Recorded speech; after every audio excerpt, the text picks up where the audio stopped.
ஆண்டவரும் இரட்சகருமாயிருக்கிற இயேசு கிறிஸ்துவினுடைய ஈடு இணைற்ற நாமத்தினாலே மகிமை டிவி நேயர்கள் அனைவரையும் அன்போடு கூட வாழ்த்துகின்றேன், வரவேற்கிறேன். நாம் இந்த நாளிலே கேட்கிற பார்க்கிற இந்த பட்டிமன்றம் நம்முடைய சிந்தனைக்கும் ஆவிக்குரிய வாழ்விலும் பலன் தருகிறதாக இருக்க ஆண்டவர் நமக்கு உதவி செய்வராக. சிறப்பான ஒரு பட்டிமன்றத்தை நாம் கேட்க இருக்கிறோம். விசுவாசத்திலே உறுதியாயிருப்பது இளைஞர்களா முதியோரா என்கின்ற இந்த தலைப்பில் நாம் இந்த பட்டிமன்றத்தை நாம் கேட்க இருக்கிறோம். நடுவராக அருமையான மோகன்ராஜ் சார் அவர்களும் மற்றும் இரண்டு பிரிவுகளாக அவர்கள் இங்கே வாதிட இருக்கிறார்கள். அந்த வார்த்தைகளை நாம் கேட்டு நாம் வாழ்வதற்கு, நாம் சிந்தனை செய்வதற்கு, இன்னும் ஆண்டவரோடு கூட நம்மை ஐக்கியப்படுத்திக் கொள்ள ஆண்டவர் நமக்கு உதவி செய்வாராக. இளைஞரே என்ற தலைப்பிலே அகஸ்தியா பிரகாஷும் ஜான் சாமுவேல் ஜெஃப்ரினாவும் பேசுகிறார்கள். முதியோரே என்ற தலைப்பிலே மிகாவேல் ஞான தீபம், ஜெய்சேகர், பியூலா டேனியல் அவர்கள் பேச இருக்கிறார்கள். நாம் கேட்க இருக்கிறோம். ஆண்டவர் இந்த நாளிலே அந்த சிறப்பு பட்டிமன்றத்தை ஆசீர்வதித்து தரும்படியாக, இந்த சிறப்பு பட்டிமன்றத்தின் வாயிலாக தேவன் நமக்கு நன்மைகளை தரும்படியாக நாம் ஜெபம் செய்வோம்.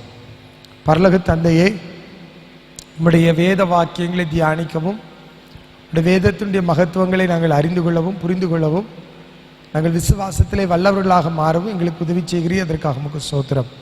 இப்பொழுதும் உடைய திருக்கரத்தில் எங்களை அர்ப்பணிக்கிறோம். இந்த பட்டிமன்றம் ஆண்டவரே, அருமையான மகிமை டிவி நேயர்கள் இதை கேட்கும் போதும் இதை பார்க்கிற பொழுதும் சிந்தனை செய்யவும், ஆண்டவருடைய விசுவாசத்தில் நாங்கள் வளரவும், விசுவாசத்தில் வல்லவர்களாக நாங்கள் காணப்படவும் அருள் தாரும். இந்த ஆலயத்திலிருந்து ஆசீர்வதிக்கிறோம். உம்முடைய கிருபையினால் நன்மையினாலும் எங்களை நிரப்பும். உம்முடைய நாமத்தை நாங்கள் தொடர்ந்து மகிமைப்படுத்த எங்களுக்கு இரக்கம் செய்யும். இதில் பேசப்போகிற பிள்ளைகளை ஆசீர்வதியும். நடுவராக இருந்து இதை செய்கின்ற அருமையான சாருக்காக உமக்கு தோத்திரம். அவர்களையும் ஆசீர்வதியும். உடைய பிரசன்னம் தாம் எங்களோடு இருந்து தொடர்ந்து வழிநடத்துவதாக. இயேசு கிறிஸ்து மூலமாய் மனத்தாழ்மையோடு வேண்டிக் கொள்கிற ஜெபங்களும் நல்ல பிதாவே, ஆமென். தென்னிந்திய திருச்சபை திருநெல்வேலி திருமண்டலம் பணகுடி சேகரம் ரோஸ்மியாபுரம் பரிசுத்த பவுலின் ஆலயம் புதிய பிரதிஷ்டை நாளிலே சிறப்பு நிகழ்வாக இன்றைக்கு நாம் ஒரு பட்டிமன்றத்தை காணவிருக்கின்றோம். இந்த நாளிலே பணகுடி சேகரகுரு அருள் திரு அகஸ்டின் சாம்ராஜ் ஐயா அவர்கள் ஜெபத்தோடு தொடங்கி வைத்த இந்த பட்டிமன்றத்தின் நிகழ்வுகள் இப்பொழுது தொடங்குகின்றது. பட்டிமன்றத்தின் தலைப்பு என்ன என்று நாம் அனைவரும் அறிந்து கொள்ள ஆசையாக இருப்போம். எப்பொழுதுமே ஒரு குழந்தை பிறந்தது என்றால் அது ஆண் குழந்தையா அல்லது பெண் குழந்தையா முதல் கேள்வி. இரண்டாவது, என்ன பெயர் சூட்டுவது? பட்டிமன்றம் சரி, பட்டிமன்றத்தின் தலைப்பு என்ன என்று அறிய ஆவலாயிருப்பீர்கள். விசுவாசத்தில் உறுதியாய் நிற்பவர்கள், இளைஞரே முதியோரே. விசுவாசத்தில் உறுதியாய் நிற்பவர்கள், இளைஞரே என்று பேசுவதற்கு 3 பேர் இங்கே வருகை தந்திருக்கின்றார்கள்.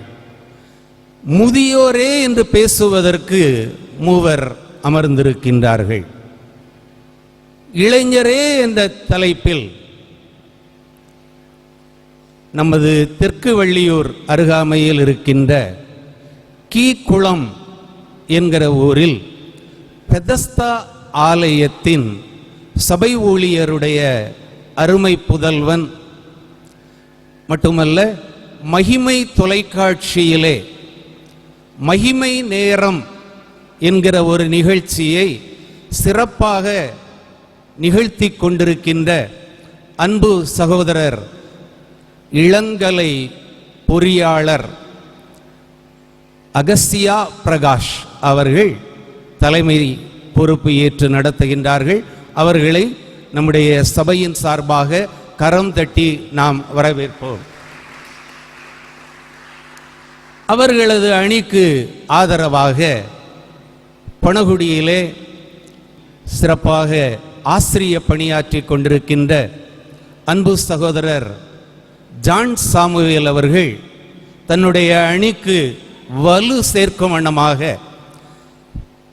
அவர்கள் சிறந்த கருத்துக்களை தயாரித்து கொண்டு நம்மிடையே வருகை தந்திருக்கின்றார்கள். அவர்களையும் நம்முடைய சபையின் சார்பாக கரங்களை தட்டி வரவேற்போம். அடுத்து நம்முடைய சபையின் சொந்தக்காரி, மண்ணின் புதல்வி, பெருமைக்குரிய குடும்பத்தை சார்ந்த அன்பு மகள் இந்த நாளிலே நம்மிடையே ஜெஃப்ரினா செல்வின் அவர்கள் அமர்ந்திருக்கின்றார்கள். அவர்களும் இளைஞரே என்கிற தலைப்பிலே தங்களுடைய கருத்துக்களை சொல்லி தங்களுடைய அணிக்கு பலமூட்டுவதற்காக சிறப்பாக ஆயத்தத்தோடு வந்திருக்கிறார்கள். அவர்களையும் நாம் நம்முடைய கரங்களை தட்டி நம்முடைய சபையின் சார்பாக வரவேற்றுக் கொள்வோம். மூவருமே இளைஞர்கள், மூவருமே பட்டிமன்றத்திற்கு கன்னி பேச்சாளர்கள் என்று சொல்லலாம். முதல் முறையாக ஒருவேளை பள்ளிக்கூடத்திலே பயிலுகின்ற காலத்திலே பட்டிமன்றத்திலே பேசினார்களோ என்னவோ, ஆனால் புதிய ஆலயத்திலே புதியவர்களாக புதிய புதிய கருத்துக்களை சொல்லுவதற்கு மூவரும் ஆயத்தத்தோடு வந்திருக்கிறார்கள். எங்க போனாலும் பழமை, ஓல்ட் இஸ் கோல்டு என்று சொல்லுவார்கள் அல்லவா. முதுமைக்கு மதிப்பு இருக்கிறதோ இல்லையோ, தங்கத்திலே தரம் குறையாது என்று சொல்லுவார்கள் அல்லவா. அதுபோல முதுமை என்பது ஒரு சிறப்பிற்குரிய ஒரு காரியம். அந்த முதுமைக்கு பெருமை சேர்ப்பதற்காக முதியவர்கள் 2 பேர் ஏற்கனவே தாத்தாவாகி விட்டார்கள். அருமையான சகோதரியும் மாமியார் என்கிற அந்தஸ்தை பெற்று பாட்டி என்கிற ஒரு பதவி உயர்வையும் பெறவிருக்கிறார்கள். ஆகவே அவர்கள் முதியவர்கள் தான் விசுவாசத்தில் சிறந்தவர்கள் என்று சொல்வதற்கு இங்கே 3 பேர் அமர்ந்திருக்கிறார்கள். மூவருமே சிறந்த பேச்சாளர்கள். இதுவரை மகிமை தொலைக்காட்சியிலே சிறப்பாக தங்களுடைய பங்கை அளித்தவர்கள். முதலாவது அணியின் தலைவராக அமர்ந்திருக்கின்றவர்கள் நம் எல்லோருக்கும் அறிமுகமானவர்கள். மகிமை தொலைக்காட்சியிலே ஜெபத்தின் மகிமை என்கிற நிகழ்ச்சியை வாரந்தோறும் ஞாயிற்றுக்கிழமை பிற்பகல் 2 மணிக்கு சிறப்பாக தொகுத்து வழங்கி கொண்டிருக்கிறார்கள். அவர்கள் உதவி மாவட்ட ஆட்சித் தலைவராக பணியாற்றி பணி நிறைவு பெற்றவர்கள். நிறைவோடு அமர்ந்திருக்கிறார்கள். பணியில் மட்டுமல்ல, வாழ்க்கையிலும் நிறைவை பெற்றவர்கள். அது நடமாடும் பல்கலைக்கழகம் என்று கூட சொல்லலாம். அப்படியே கருத்துக்கள் வந்து கொண்டே இருக்கும். அப்படிப்பட்ட ஒரு முதியவர், பெருமைக்குரியவர், பாராட்டுதலுக்குரியவர் அந்த அணியிலே தலைமை பொறுப்பு ஏற்றிருக்கிறார். அவர்களை நம்முடைய சபையின் சார்பாக கரம் தட்டி வரவேற்போம். அடுத்து அவர்களோடு இணைந்து அமர்ந்திருப்பவர் நம் எல்லாருக்கும் சொந்தக்காரர். இந்த சபையிலே பல ஆண்டுகளாக அரும்பணியாற்றியவர். அது மட்டுமல்ல, மேல்நிலைப்பள்ளியிலே உதவி தலைமை ஆசிரியராக பணியாற்றி கொண்டிருக்கின்ற ஒரு பட்டதாரி ஆசிரியர் அன்பு சகோதரர் சேகர் அவர்கள். அவர்களும் சிறப்பாக பட்டிமன்றங்களிலே தங்களுடைய கருத்துக்களை தொகுத்து வழங்கி கொண்டிருக்கிறார்கள். அவர்களை மீண்டுமாக நம்முடைய கரங்களை தட்டி சபையின் சார்பாக வரவேற்றுக் கொள்வோம். என்ன இருந்தாலும் நீங்கள் கொஞ்சம் ஓர வஞ்சகம் காட்டுறீங்க. உங்கள் ஊழியர் அப்படின்னு சொன்ன உடனே உங்கள் கையை சொல்லுக்கு முன்னாலே தட்டுறது இல்லையா? உங்கள் மண்ணின் மைந்தர் என்று சொல்லும்போது கூட வராத கையில் கரவொலி எல்லாமே அந்த அருமையான சகோதரர், உண்மையான பாராட்டுக்குரியவர். அதை நாங்கள் அறிந்து கொள்ள முடிகிறது. அதற்கு அடுத்தபடி அவரும் இந்த ஊரிலே பல ஆண்டுகள் உங்களோடு வாழ்ந்தவர்கள். இன்றைக்கு பணகுடியிலே இருக்கின்றார்கள். பட்டதாரி ஆசிரியராக பணியாற்றி கொண்டிருக்கிறார்கள். அன்பு சகோதரி பல பட்டிமன்றங்களிலே பேசி புகழ் பெற்றவர்கள். சிறப்பாக அவர்களும் இந்த சகோதரரை போல மகிமை நேரத்திலே சிறப்பு பேச்சாளராக அவர் காலையிலே முதியவர் அல்லவா, அவர் காலையிலேயே ஆயத்தமாகி விடுவார். 8 மணிக்கெல்லாம் அவர் ஆயத்தமாகி விடுவார். இவர் மாலை வேளையிலே இவர் இளையவர் கொஞ்ச நேரம் உறங்கி எடுத்து எழும்பி வருவதற்கு நேரமாகிவிடும் என்று அவரை கொண்டு போய் மத்தியான வேளையில் போட்டிருக்கிறாங்க. ஆக அந்த சகோதரியும் மகிமை நேரத்திலே சிறப்பாக பணியாற்றியவர் சகோதரி பியூலா டேனியல். அவர்களையும் நம்முடைய கரங்களை தட்டி நாம் வரவேற்போம். இந்த நிகழ்ச்சியை சிறப்பாக ஒளிப்பதிவு செய்து கொண்டிருக்கிற மகிமை தொலைக்காட்சி நிறுவனர் அவர்கள் நம்மிடையே வருகை தந்திருக்கிறார்கள். நிர்வாக இயக்குனர் வந்திருக்கிறார்கள்.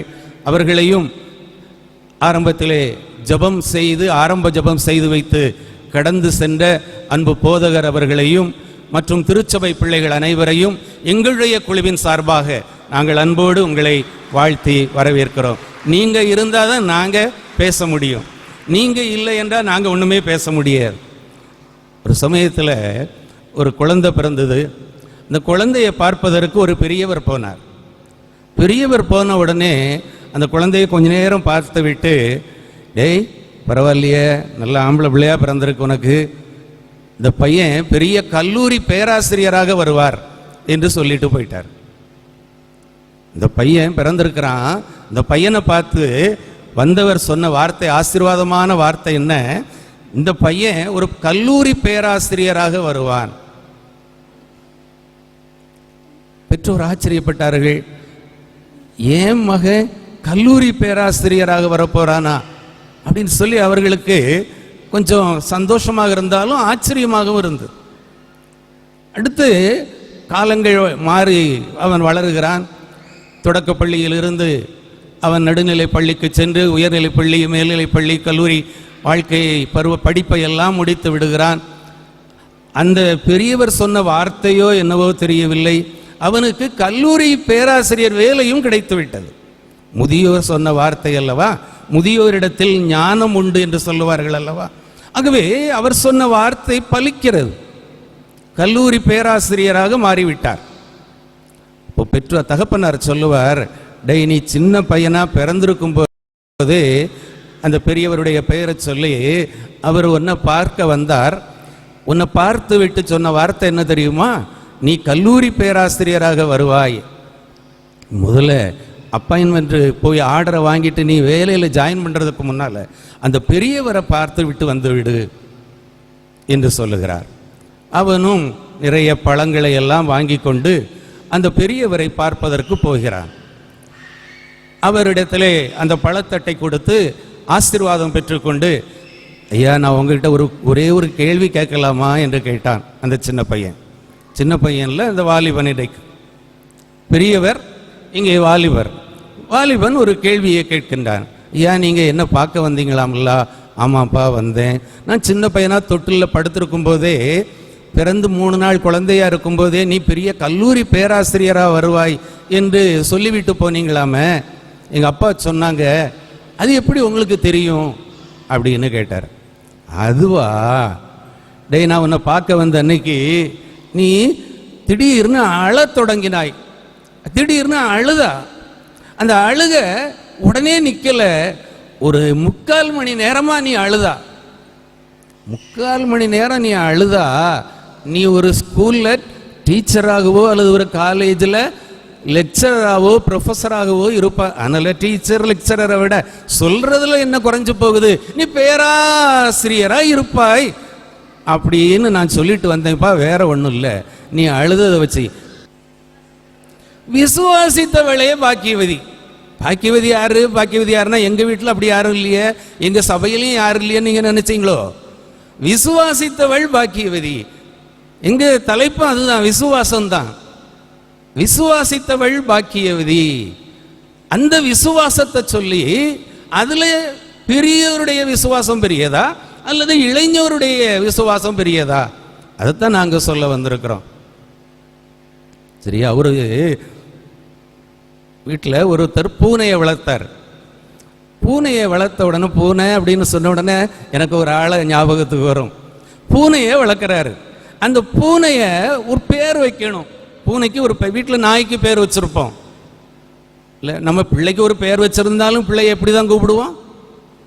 ஏ நாய, ஏ கழுத, ஏ பண்ணி உனக்கு அறிவு இல்லையா?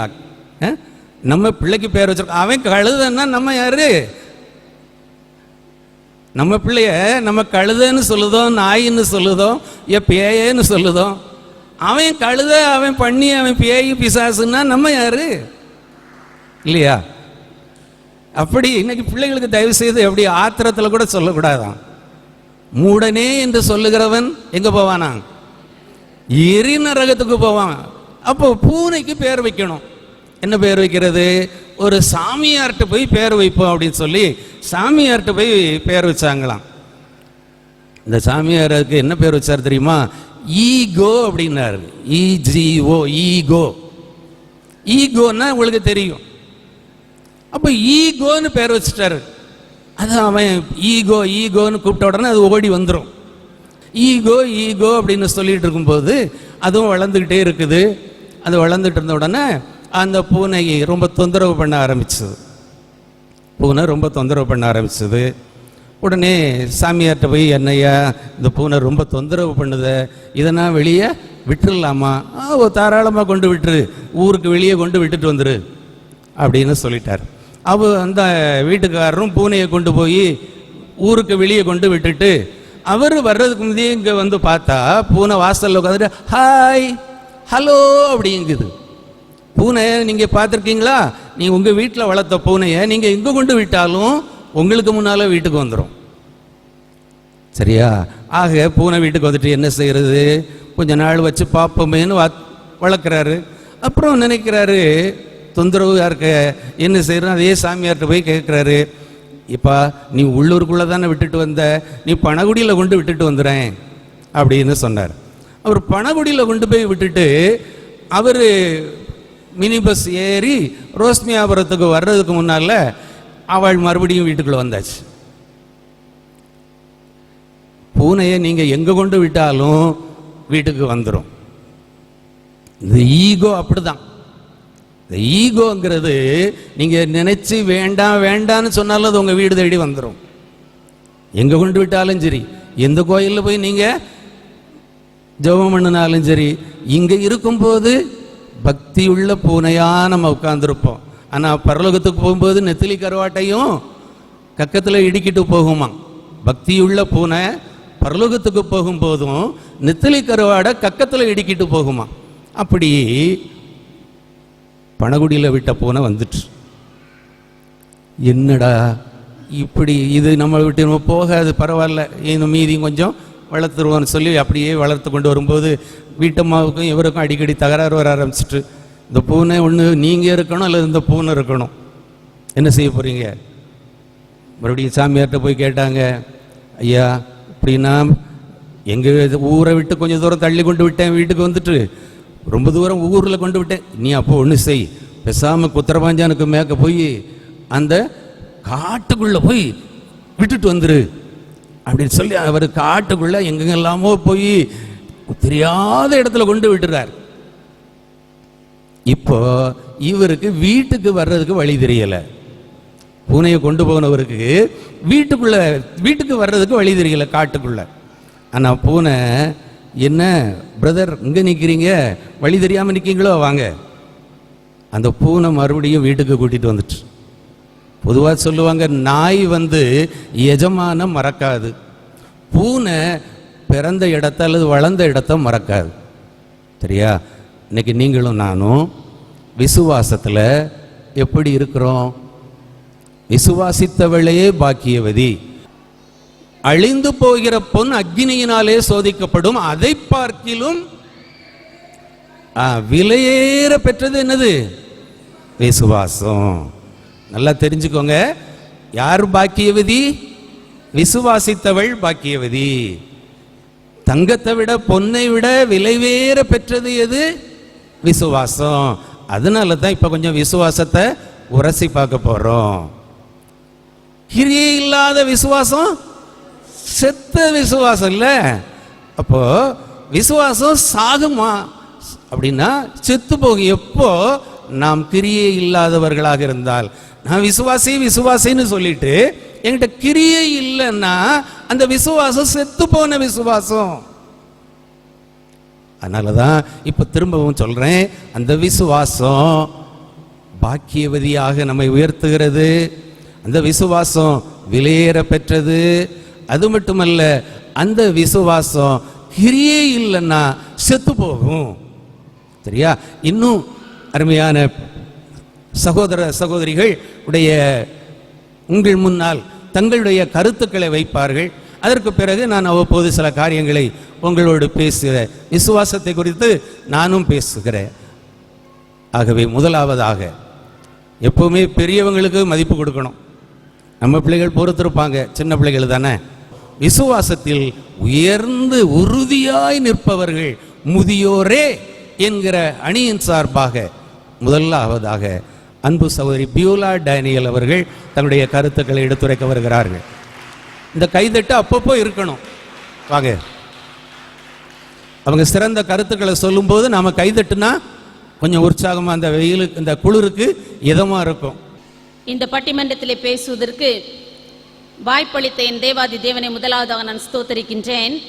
இரண்டாவதாக, இப்படிப்பட்ட பட்டிமன்றங்களை ஏற்படுத்தி தொலைக்காட்சியின் வழியாக மக்கள் அதை கண்டுகொள்ளும்படியான ஒரு வாய்ப்பை ஏற்படுத்தியிருந்த தொலைக்காட்சி நிறுவனர் அவர்களுக்கும், அடுத்தபடியாக எனது அருமை அண்ணன் நடுவராக வீற்றிருக்கும் அண்ணன் அவர்களுக்கும், என்னுடைய அணியின் சார்பாக பேச வந்திருக்கின்ற அருமை சகோதரர்களுக்கும், எதிரணியில் அமர்ந்திருக்கின்ற சகோதர சகோதரிகளுக்கும் என்னுடைய அன்பான வணக்கத்தையும் வாழ்த்துதலையும் தெரிவித்துக் கொள்கின்றேன்.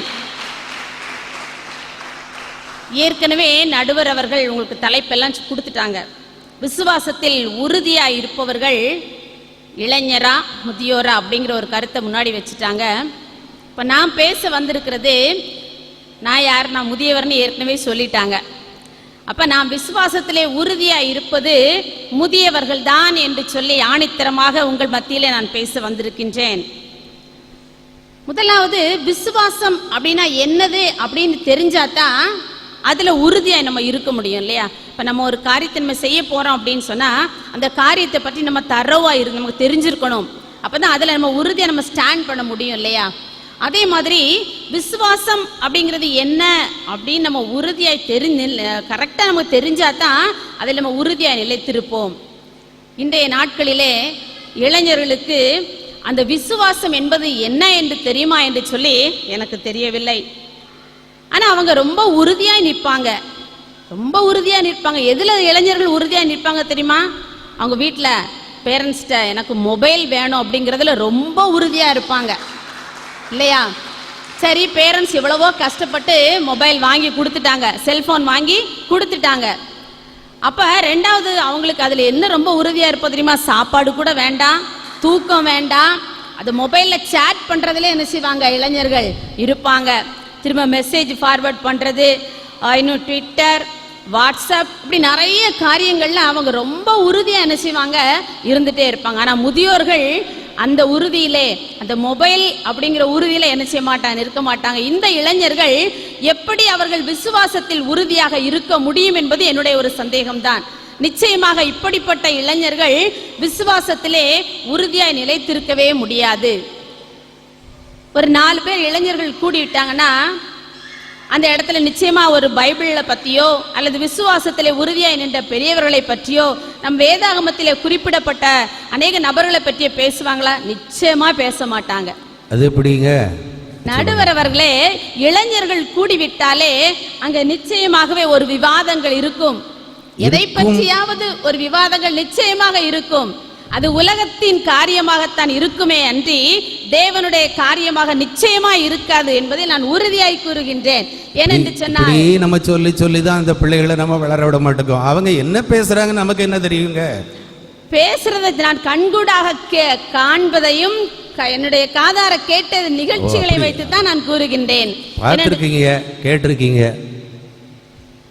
அது மாத்திரமல்ல, பொதுவாக முதியவர்கள் குழந்தைகளுக்கு உணவூட்டும் பொழுது அல்லது அவர்களை தாளாட்டும் பொழுது அநேக கிறிஸ்தவ பாடல்களை பாடி, உணவூட்டும் பொழுது அநேக கிறிஸ்தவ கதைகளை கூறி குழந்தைகளுக்கு உணவோடு விசுவாசத்தையும் ஊட்டி வளர்த்தார்கள் முதியோர்கள்.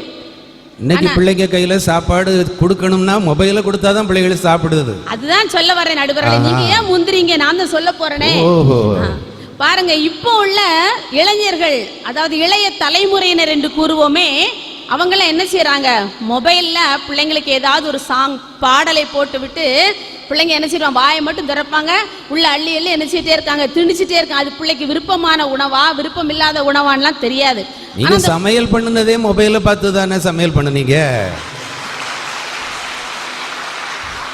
நடுவர் அவர்களே, அந்த சமையல் அப்படிங்கிறது யூடியூப்ல வந்தது இப்ப இந்த காலத்துல. அதை யார் செய்யறா, இளைய தலைமுறையினர் தான் அந்த யூடியூப்பை பார்த்து செஞ்சிட்டு இருக்காங்க. முதியோர்கள் என்ன செஞ்சாங்க, மண்பானையில சமையல் செஞ்சாங்க இல்லையா, அது எவ்வளவு உடலுக்கு ஒரு ஆரோக்கியமாக இருந்தது. ஆனால் இந்த காலத்துல பாருங்க, எல்லா இளைய தலைமுறையினர்லாம் யூடியூப்பை பார்த்து தான் தன்னுடைய கணவனுக்கு வருங்க, ஒவ்வொரு நைட்லையும் கணவன் வருவாரு, அவருக்கு என்ன பண்ணணும்னு சொல்லி யூடியூப்பை பார்த்து பார்த்து பார்த்து. எந்த முதியோராவது யூடியூப்பை பார்த்து சமையல் பண்ணிட்டு இருக்காங்களா இன்னைக்கு? இல்லையே, நான் பண்ணல, அவ்வளவுதான். என்ன, நான் பண்ணவே இல்லை. எனக்கு தெரிந்த சமையல்களை நான் செய்யறேன், என்னுடைய குடும்பத்தினர் சந்தோஷமாக தான் சாப்பிடுறாங்க, ஆரோக்கியமா தான் என்ன செய்யறாங்க, இருக்கிறாங்க. ஆனா இளைய தலைமுறையினை செய்கிற உணவுகளை சாப்பிட்டு எப்படி என்னென்ன நோய்கள் எல்லாமோ நினைச்சிட்டு வந்து கொண்டே இருக்கிறது. ஆகவே சொல்றேன், இப்படிப்பட்ட இளைஞர்கள் எப்படி அவர்கள் இந்த உலக பிரகாரமான வாழ்க்கையிலே இவ்வாறாக இருக்கும் பொழுது விசுவாசத்திலே அவர்கள் எப்படி இருப்பார்கள்? அந்த விசுவாசத்தை பற்றி யோசிக்க அவர்களுக்கு நேரம் இருக்குமா? கையிலே ஒரு பெரிய உலகத்தையே வைத்திருக்கிறார்களே, இவர்கள் அந்த உலகத்தை பற்றி சிந்திப்பார்களா அல்லது தங்களுடைய விசுவாசத்தை பற்றி சிந்திப்பார்களா என்பது எனக்கு சற்று ஐயப்பாடுதான். ஒரு முறை ஒரு முதிர்ந்த ஒரு தாயார் ஒரு அனாதை ஆசிரமத்தை நடத்தி கொண்டு வந்தார்கள். அந்த ஆசிரமத்தை நடத்தி கொண்டு வரும் பொழுது ஒரு நாள் அந்த பிள்ளைகளுக்கு உணவு இல்லாமல் போயிடுச்சு. அப்போ அவங்க ஒரு பெரிய பணக்காரரிடத்துல போய் கையேந்துகிறார்கள். ஐயா, நான் அனாதை ஆசிரமத்தை வைத்திருக்கிறேன், என்னுடைய குழந்தைகள் இன்றைக்கு பட்டினியா இருக்கிறார்கள், ஏதாவது செய்யுங்கள் என்று சொல்லி. அந்த பணக்காரர் அப்படியே உமிழ்ந்து விட்டாராம் அவருடைய கையிலே. அதை வலது கையிலே வாங்கி கொண்டார். அடுத்த தன்னுடைய கரத்தை நீட்டுகின்றார். இது எனக்கு, இந்த நீங்க உமிழ்ந்த உமிழ்நீர் எனக்கு கொடுத்திருக்கீங்க, என்னுடைய குழந்தைகளுக்கு, என்னுடைய அனாதை குழந்தைகளுக்கு நீங்க ஏதாவது செய்யுங்க என்று அடுத்த கரத்தை நீட்டிய போது அந்த பணக்கார மனிதன் அப்படியே உள்ளம் உடைந்து போனானாம். அவன் சொன்னானா, இன்னைக்கு நான் உதவி செய்யறது மாத்திரமல்ல, என்னுடைய வாழ்நாள் முழுவதும் நீங்கள் நடத்துகின்ற அந்த அனாதை ஆசிரமத்திற்கு நான் உணவளிக்க நான் கடமைப்பட்டிருக்கிறேன் என்று சொல்லி அந்த தாயாரிடத்தில் உள்ள ஒரு விசுவாசத்தை என்னால் பார்க்க முடிந்தது. எப்படி ஆயினும் கடவுள் அவருடைய மனதிலே பேசுவார் என்கிற ஒரு நிச்சயம், ஒரு விசுவாசம் அந்த தாயாரிடத்திலே. அது யாரு, வேற யாரும் அல்ல, அன்னை தெரேசா தான். அவர்களுடைய இதயத்தில் இருந்தது ஒரு விசுவாசம். அந்த விசுவாசத்தின் மூலமாகத்தான், அந்த முதிர்ந்த அந்த தாயாரிடம் காணப்பட்ட அந்த விசுவாசம் தான் அந்த குழந்தைகளை, அந்த அநாத குழந்தைகளை போஷிக்க உதவி செய்தது. அருமையானவர்களே, பாருங்க, இப்படிப்பட்ட காரியங்கள் யாரிடத்திலே, விசுவாசத்திலே உறுதியா நிலைத்திருப்பது யாரு? முதியவர்கள் தான், இளைஞர் அல்ல என்பதை ஆணித்தரமாக நான் கூற விரும்புகின்றேன். அது மாத்திரமல்ல, இன்னும் நாம் வேதத்தின் அடிப்படையிலே பார்க்கும் பொழுது அதிக பேர் சொல்லலாம். எபிரேயர் 11ஆம் அதிகாரத்திலே ஒரு விசுவாசத்தின் பட்டியலே அங்கு காணப்பட்டு கொண்டே இருக்கின்றது. அதில் நான் எடுத்துக்காட்டாக ஒரு சில நபரை மாத்திரம் உங்கள் முன்பதாக காண்பிக்க விரும்புகின்றேன். ஆபிரகாமை யோசித்து பாருங்கள். அவனுடைய 99ஆம் வயதிலே தேவன் அவனுக்கு வாக்கு பண்ணுகிறார், உன்னுடைய சந்ததியை நான் பெருக பண்ணுவேன், நட்சத்திரங்களைப் போல பெருக பண்ணுவேன், கடற்கரை மணலை போல பெருக பண்ணுவேன் என்று சொல்லி வாக்கு பண்ணுகிறார். அப்போ அவன் நினைச்சிருக்கலாம்ல, எனக்கு குழந்தையே இல்லை, ஆண்டவர் என்னுடைய சந்தி இப்படியெல்லாம் பெருக பண்ணுவேன்னு சொல்றாருன்னு சொல்லி அவன் அவிசுவாசப்படவில்லை. அவன் அதை விசுவாசித்தான், அதை தேவன் அவனுக்கு நீதியாக எண்ணினார் என்றுதான் சொல்லி வேதத்திலே வாசிக்கின்றோம். அவனுடைய 100வது வயதிலே தான் ஈசாக்கு பிறக்கின்றான். அவருடைய விசுவாசம் யார்? முதியோரிடத்தில் இருந்ததா, இளைஞரிடத்தில் இருந்ததா? அந்த முதிர்ந்த அந்த தகப்பனாகிய அந்த ஆபிரகாம் இடத்திலே தான் இருந்தது. ஆகவே தான் நாம் அவரை விசுவாசிகளின் தந்தை என்று சொல்லி நம்முடைய வேதம் கூறுகிறது அல்லவா? அப்போது விசுவாசம் யாரிடத்திலே நிலைத்திருக்கிறது? அந்த முதிர்ந்த ஆபிரகாம் இடத்திலே மாத்திரமே நிலைத்திருக்கிறது என்று சொல்லி நான் உறுதியாக கூற விரும்புகின்றேன். இன்னும் கூட நான் பார்த்தோம் என்று சொன்னால், யோபுவை பற்றி யோசிக்கும் பொழுது, யோபுவுக்கு 7 குமாரரும் 3 குமாரத்திகளும் இருக்கிறார்கள். அவனுடைய ஆஸ்தி, அவனுடைய உடைமைகள் எல்லாம் அவனை விட்டு பறி போய் விட்டது. பாருங்க, பிள்ளைங்கள் எல்லாம் இறந்து போனாங்க, அவனுடைய சொத்து சுகமெல்லாம் அழிந்து போனது. அது மாத்திரமல்ல, அவனுடைய உடம்பிலே கொடிய பற்கள், அவன் ஓட்டை எடுத்து தன்னுடைய உடம்பிலே சுரண்டி கொண்டிருந்தான் என்று சொல்லி நாம் வேதத்திலே வாசிக்கிறோம். அப்படி இருந்தாலும் அந்த யோபு அந்த முதிர்ந்த வயதிலும் கூட அவருடைய விசுவாசத்தை யோபு தளர விடவில்லை. அவர் சொல்லுகிறார், அவர் என்னை கொன்று போட்டாலும் நான் அவர் மேல் நம்பிக்கையாவே இருப்பேன் என்று சொல்லுகிறார். நம்பிக்கை என்பது என்ன? விசுவாசம். ஒருவேளை கர்த்தர் என்னை கொன்று போட்டாலும் கூட நான் அவர் மீது உள்ள நம்பிக்கையை நான் ஒரு நாளும் மாற மாட்டேன் என்று சொல்லுகிறார். யோபு முதியோர்னு சொன்னீங்க, யோபுவினுடைய மனைவி யாரு? நாம் எடுத்தது அவங்களும் பாட்டி தானே. அவங்க யோபு தாத்தா அப்படின்னா யோபுடைய மனைவி பாட்டி தானே. அந்த பாட்டி என்ன சொன்னாங்க யோபு கிட்ட? இன்னும் உமது உத்தமத்தில் உறுதியா இருக்கிறீரோ, ஜீவனை விட்டு சாவுமையா அப்படின்னு சொல்லலையா? பாட்டி விசுவாசம் எங்க போச்சு? அந்த பாட்டிக்கு விசுவாசம் இல்லாம இருந்திருக்கலாம். நான் என்னுடைய தலைப்பிற்காக எடுத்துக்கொண்ட நபர் யோபு மாத்திரமே. முதியோருடைய விசுவாசம் நீங்க சொன்னீங்க, யோபுடைய விசுவாசம் சரி. யோபுடைய மனைவி தாத்தா பாட்டி தானே, அதையும் கொஞ்சம் யோசிங்க. பேசுங்க. அந்த யோபு சொல்றார், அவரனை கொண்டு போட்டாலும் நான் அவர் மேல் நம்பிக்கையா இருக்கிறேன் என்று சொல்லி. அது நிச்சயமாகவே யோபுடைய மனைவிக்கும் ஒரு சாட்டை அடியாத்தான் நிச்சயமாகவே இருந்திருக்கும். அருமையானவர்களே, சாட்டை அடிக்கும் அடிங்கடுங்கிறீங்க, அடிங்க. ஆகவே இப்படிப்பட்ட விசுவாசத்திலே உறுதியாய் நிலைத்திருக்கிறது. முதியோர்களே முதியோர்களே முதியோர்களே என்று சொல்லி என்னுடைய உரையை முடித்துக் கொள்கிறேன். நன்றி, வணக்கம். அருமையான சகோதரி, முதியோர் தான் விசுவாசத்தில் உறுதியாய் நிற்கிறார்கள் என்பதற்கு ஆபிரகாமை கூட்டிட்டு வந்தாங்க, யோபுவை கூட்டிட்டு வந்தாங்க. சரி, இருக்கட்டும். அதில் பார்த்தீங்கன்னா நெற்றில் பார்த்து தான் சமையல் பண்ணுறாங்க இன்றைக்கு உள்ள இளைஞர்கள். எப்போ பார்த்தாலும் நெட்டில் தான் இருக்கிறாங்க அப்படின்னு சொல்லி ஒரு தம்பி அப்படி தான் நெட்டில் உட்காந்து ஏதோ படிச்சுட்டு இருக்கான். ஆன்லைன் தானே இப்போ எல்லாமே பாடம். டீச்சரும் ஆன்லைனில் தான் பாடம் சொல்லி கொடுக்குறீங்க, பிள்ளைகளும் ஆன்லைனில் தான் பாடம் படிக்குது. அம்மாவை கூப்பிட்டு பார்க்குறாங்க, டே வாடா சாப்பிட வாடா சாப்பிட வாடான்னு கூப்பிடுறாங்க. அவன் காது கொடுக்கவே இல்லை. அப்பா வர்றாரு, டேய் நீ கூப்பிட்டு பிரயோஜனம் இல்லை, நீ ஒரு மெசேஜ் ஃபார்வேர்டு பண்ணு, சாப்பிடவான்னு அவனுக்கு மெசேஜ் அனுப்ப அவன் வந்துடுவான். இப்போ அப்படி தான் எல்லாமே நடக்க வேண்டி இருக்கு. அது மட்டுமா, காலையில் என்னம்மா டிஃபன் பண்ணியிருக்கீங்க அப்படின்னு கணவர் கேட்குறாரு. அதுக்கு மனைவி என்ன சொல்கிறாங்க தெரியுமா? இன்னைக்கு ரவா பிரியாணி பண்ணியிருக்கேன். ரவா பிரியாணியா? அது என்ன ரவா பிரியாணி? ஆமாம், ரவா உப்புமான்னு சொன்னால் நீங்கள் சாப்பிடவா போகிறீங்க? ரவா பிரியாணின்னு சொல்லுவோமே, அப்போவாவது நீங்கள் சாப்பிட மாட்டீங்களா?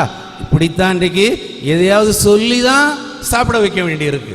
அதனால் உறுதியாய் நிற்பவர்கள் நாங்கள் தான், முதியோர் தான், ஆபிரகாம் தான் என்று சொன்னவர்கள். இல்லை, நாங்கள் என்ன சளைத்தவர்களா? உங்கள் விசுவாசத்தை விட எங்கள் விசுவாசம் பெரியது. ஏன்னா ஆபிரகாம் கூட யாரு போறா பலியிடுறதுக்கு? ஆதியாகமம் 22 அதிகாரத்தில் 2 பேர் போறாங்க. அப்பாவும் போறாரு, பிள்ளையும் போறாரு.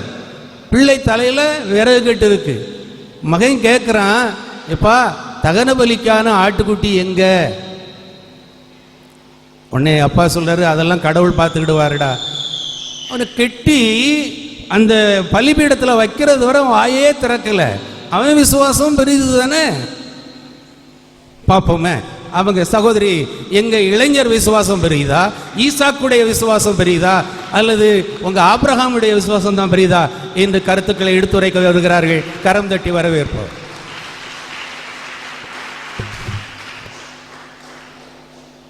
இந்த இடத்துலையும் பேசுறதுக்கு எனக்கு கிருபை தந்த தேவனுக்கு முதலாவது ஸ்தோத்திரம்.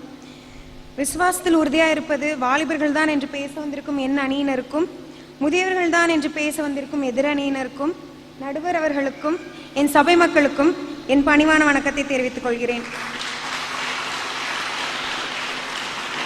அக்கா சொன்னாங்க, எல்லாரும் வாட்ஸ்அப், இன்ஸ்டாகிராம், டெலிகிராம், ட்விட்டர்லாம் யூஸ் பண்ணிட்டு இருக்கோன்னு. வாட்ஸ்அப்னு ஒன்று யூஸ் பண்ணோம்னா கண்டிப்பாக ஃபேமிலி குரூப்னு ஒன்று எல்லாருமே ஓப்பன் பண்ணி வச்சுருப்போம். ஆனால் அது வந்து ஸ்டார்டிங்கில் நாங்களும் மெசேஜ் பண்ணுவோம், சின்ன பிள்ளைங்க மெசேஜ் பண்ணுவாங்க, தாத்தா பாட்டி மெசேஜ் பண்ணுவாங்க, அப்பா அம்மா எல்லாருமே மெசேஜ் பண்ணுவாங்க. ஆனால் இன்னைக்கு வரைக்கும் அந்த குரூப்பில் பெரிய பெரிய லென்த்தியான வீடியோஸ் ஃபார்வர்ட்ஸ் எல்லாம் பண்ணுறது மோஸ்ட்டாக பெரியவங்க தான். அதில் நாங்கள் ரொம்ப டைம் மொபைலில் ஸ்பெண்ட் பண்ணுறது கிடையாது. அப்படிங்களா? பெரியவங்க தான் அதிகமாக வாட்ஸ்அப்பை யூஸ் பண்ணுறாங்க. சர்வே எடுத்துருக்குறாங்க சிஸ்டர். சொல்கிறாங்க, அக்கா சின்ன வயசுலேருந்து குழந்தைங்களுக்கு பாட்டி சாப்பாடு ஊட்டி கொடுக்கும்போதும் சரி, அவங்களுக்கு சின்ன சின்ன கர்த்தரை பற்றி சொல்லி பாட்டு பாடி சொல்லி கொடுக்குறாங்கன்னு. சண்டே கிளாஸ்க்கு சின்ன குழந்தைங்க வராங்க. வாலிபர்களாகிய நாங்கள் தான் அந்த பிள்ளைங்களுக்கு சின்ன வயசுலேருந்தே ஒரு வசனத்தையும் கர்த்தரை பற்றின கருத்துக்களையும் அந்த பிள்ளைங்களுக்கு சின்ன வயசுலேருந்து ஊட்டி கொடுக்குறது வாலிபர்களாகிய நாங்கள் தான். இளைஞர்கள் தான் ஆலயத்திலையும் பெரிய பங்கு வகிக்கிறார்கள் என்பதற்கு இந்த ஆலயமே ஒரு பெரிய சாட்சியாக இருக்கிறது. சரி, இப்போ பைபிள்ல பார்த்தோம்னா எபிரேயர் 11:6 என்ன சொல்லி இருக்கிறாங்கன்னா, விசுவாசம் இல்லாமல் தேவனுக்கு பிரியமா இருப்பது கூடாத காரியம். நான் வந்து தேவனுக்கு பிரியமானது வாலிபர்கள் தான் பேச வந்திருக்கிறேன். இப்போ பைபிள்ல நம்ம பார்க்குறோம்னு சொன்னா, இரத்த சாட்சிகள் அப்படின்னா நமக்கு தெரியும், கர்த்தருக்காக ஊழியம் செஞ்சு கர்த்தருக்காக மறிச்சவங்க. இந்த உலகத்துல இருக்க முதலாவது இரத்த சாட்சியே ஒரு வாலிபன் தான். அது நம்ம வேதத்துல இருக்கிற ஸ்தேவான் தான். அவங்கள பத்தி வேதம் என்ன சொல்லியிருக்குன்னா, விசுவாச வீரன் அப்படின்னு சொல்லியிருக்கிறாங்க. ஸோ வாலிபனான ஸ்தேவான் தான் விசுவாச வீரன் பைபிள் இடம்பெற்றிருக்கிறாங்க. அதனால விசுவாசத்தில் உறுதியானது வாலிபர்கள் தான். தாவீது தெரியும் நமக்கு, கோலியாத் இருந்தாங்க. கோலியாத் வந்து ரொம்ப பலசாலியா இருந்தாங்க. அப்போ சவுல் ராஜாவும் அந்த இடத்துல இருந்தாங்க. கோலியாத்தை முறியடிக்கணும்னு ஒரு காரியம் வரும்போது சவுல் ராஜாவோட சிந்தனையெல்லாம் எப்படி இருந்தது? என்னோட வீரர்கள் போனா தோத்துருவாங்க கோலியாத்திட்ட, என்னோட படையெல்லாம் போனா தோத்துருச்சு அப்படின்றதுல தான் ராஜாவோட கண்ணோட்டம் இருந்தது. ஆனா தாவீதோட விசுவாசம் வந்து அவனுக்கு கொடுத்த கவசத்திலேயோ அவனோட பட்டயத்திலேயோ இல்லை, அவனோட விசுவாசம் அவன் நம்பின தேவன் மேல இருந்தது. அதனால தாவீதுக்கு அந்த இடத்துல ஒரு வெற்றியை ஆண்டவர் கொடுத்தாரு. தாவீதுக்கு அண்ணன்மாரெல்லாம் இராணுவத்தில் இருந்தாங்க. என்ன, அவங்களுக்கெல்லாம் அந்த விசுவாசம் வரல, பயந்து போய் ஒழிச்சுக்கிட்டாங்க. ஆனால் தாவீது பயம் இல்லாமல் போய் கோலியாத்தை வீழ்த்தி விட்டான். ஆகவே இளைஞருடைய விசுவாசம் பெரியதுன்னு சொல்ல வர்றீங்க. ஆஹா, சரி சரி. அடுத்தது நம்ம பார்த்தோம்னு சொன்னா, யோசுவா, மோசே தான் வந்து 40 வருஷமா வந்து இந்த ஜனங்களெல்லாம் வழி நடத்தினாங்க. ஆனா கானான் தேசத்தை வந்து கர்த்தர் கண்டிப்பா தருவேன்னு வந்து வாக்கு கொடுத்திருந்தாங்க தான். ஆனா மோசே வந்து கானான் தேசத்துக்குள்ள பிரவேசிக்க முடியல. காரணம் என்ன? அவர் வந்து ஒரு இடத்துல அவிசுவாசமா இருந்ததுனாலதான். ஆனா யோசுவாவும் காலேப்பும் வாலிபர்களா இருந்தாங்க. கானான் தேசத்தை கர்த்தர் நமக்கு தருவேன்னு சொல்லி அவங்க வாக்கு தத்துவம் கர்த்தர் கொடுத்ததுனால அதை நம்பி அவங்க போய் கானான் அவங்க பிடிச்சாங்க. கானான்குள்ள யோசுவாவும் காலேப்பும் பிரவேசிச்சது வந்து வாலிபர்கள் தான். கர்த்தர் மேல இருந்த விசுவாசத்தினால அவங்க அந்த இடத்துல போய் பிரவேசிச்சாங்கன்றதை நான் இங்க சொல்றேன். கானானுக்கு செல்ல இளைஞருடைய விசுவாசம். நாமும் கானானுக்கு போகணும்னா இளைஞர்களை போல விசுவாசமா இருக்கணும்னு சொல்றாங்க. மரியாள் யோசேப்பு எல்லாருக்குமே தெரியும். மரியாள்கிட்ட வந்து தேவதூதன் வராங்க. தேவதூதன் வந்துட்டு நான் தான் தேவதூதன் அப்படின்னு சொன்ன உடனே அவங்க வந்து உடனே நம்பி சொல்லுங்க நான் கேட்குறேன்னு சொல்றாங்க. கல்யாணம் முடியாத ஒரு வாலிப பெண், ஒரு கன்னி பெண், அவங்க கிட்ட வந்துட்டு நீ வந்து கல்யாணத்துக்கு முன்னாடியே நீ வந்து கர்ப்பம் தரிச்சிருவ, நீ அதுக்கப்புறமா தான் நீ கல்யாணம் பண்ணணும், உனக்கு ஒரு குமாரன் பிறப்பான் அப்படின்னு வந்து ஒரு தேவதூதன் சொல்றாங்க. ஒரு கன்னியா இருக்கிற பெண் வந்து தேவனோட சித்தத்தின்படி கல்யாணத்துக்கு முன்னாடியே நமக்கு வந்து நம்ம எப்படி கர்ப்பம் தரிக்க முடியும், அதுக்கப்புறமா எப்படி யார் நம்மளை கல்யாணம் பண்ணிப்பா அப்படின்லாம் அவங்க யோசிக்கவே இல்லையே. கர்த்தரோட சித்தம் இதுதான், கண்டிப்பா நம்மள ஒருத்தங்க கல்யாணம் பண்ணிப்பாங்கன்ற ஒரு நம்பிக்கையோட அவங்க வந்து கர்த்தரோட சித்தத்துக்கு நம்மள ஒப்பு கொடுத்தாங்க. ஆனா அந்த மாதிரி தான் யோவான் ஸ்நானனோட அப்பா சகரியா, அவங்களோட அம்மா எலிசபெத்து. சகரியா வந்து ஒரு ஆசாரிய ஊழியம் செஞ்சுட்டு இருந்தவங்க தான். அப்போ சகரியா வந்து கர்த்தருடைய சமூகத்துல போய் அந்த ஆசாரிய ஊழியம் செஞ்சுட்டு இருக்கிற போது அப்போ தேவதூதன் வந்து வராங்க, நான் உனக்கு ஒரு குழந்தைய தருவேன்னு சொல்றாங்க. அந்த இடத்துல வந்ததுமே சகரியாக்கு எனக்கு எப்படி குழந்தை பிறக்கும், நான் தான் வயது செஞ்சவன் ஆயிட்டேனே, என்னோட ஒய்ஃப் தான் அவங்களுக்கும் வயசாயிட்டு நான் எப்படி எனக்கு எப்படி குழந்தை பிறக்கும் அப்படின்ற அவிசுவாசம் அவங்க கிட்ட இருந்தது. நீ தான் தேவதூதன், நான் எப்படி நம்புறது அப்படின்ற அவிசுவாசமும் அவங்க கிட்ட இருந்தது. ஆனா மரியாளான அவங்க ரொம்ப சின்ன பொண்ணு தான், ஒரு வாலிப பெண் தான். அவங்க அந்த இடத்துல கர்த்தருடைய சித்தத்தை அறிஞ்சு கர்த்தரை விசுவாசிச்சாங்க. அதுக்கப்புறமா ஆபிரகாம் சொன்னாங்க. ஆபிரகாம் வந்து 75 வயதா இருக்கும் போதே வந்து கர்த்தர் வந்து வாக்கு கொடுத்துருவாங்க, நான் உனக்கு ஒரு குமாரனை தருவேன் அப்படின்னு சொல்லிட்டு. ஆனா அந்த நேரத்துல சாராள் வந்து நகைப்பாங்க அவிசுவாசத்துல, எனக்கு எப்படி குழந்தை பிறக்கணும். அந்த அவிசுவாசமான நகைப்புனாலதான் அந்த நாட்கள்ல 25 வருடம் கழிச்சுதான் அவங்களுக்கு வந்து கர்த்தர் ஈசாக்க கொடுத்தாங்க. அந்த இடத்துல சாராள் வந்து அவிசுவாசமா தான் இருந்திருக்காங்கன்னு நான் சொல்றேன். சாராளுக்கு எத்தனை வயசு அப்போ? பாட்டி ஆயிட்டாங்கல்ல, நான் வயது சென்று முதிர்ந்தவளா இருக்கிறேன். இப்போ அந்த சாராளுக்கு முதியமையில தான் விசுவாசம் வந்துச்சு அப்படின்னு சொல்ல வரீங்களோ? அவிசுவாசமா இருந்ததுனாலதான் அவிசுவாசம் தள்ளி போச்சுன்னு சொல்றேன். ஓ சரி சரி. சாராள் அவிசுவாசமா, முதிர் வயதுல அவிசுவாசமா இருந்தாங்க. வாலிபர்கள் அவங்க சொல்றாங்க, வாலிபர்கள் வந்து கூடி பேசினா வந்து கர்த்தரை பற்றி எதுவுமே பேச மாட்டாங்க, அவங்க உலக பிரகாரமான காரியங்கள் தான் பேச மாட்டாங்க அப்படின்ட்டு.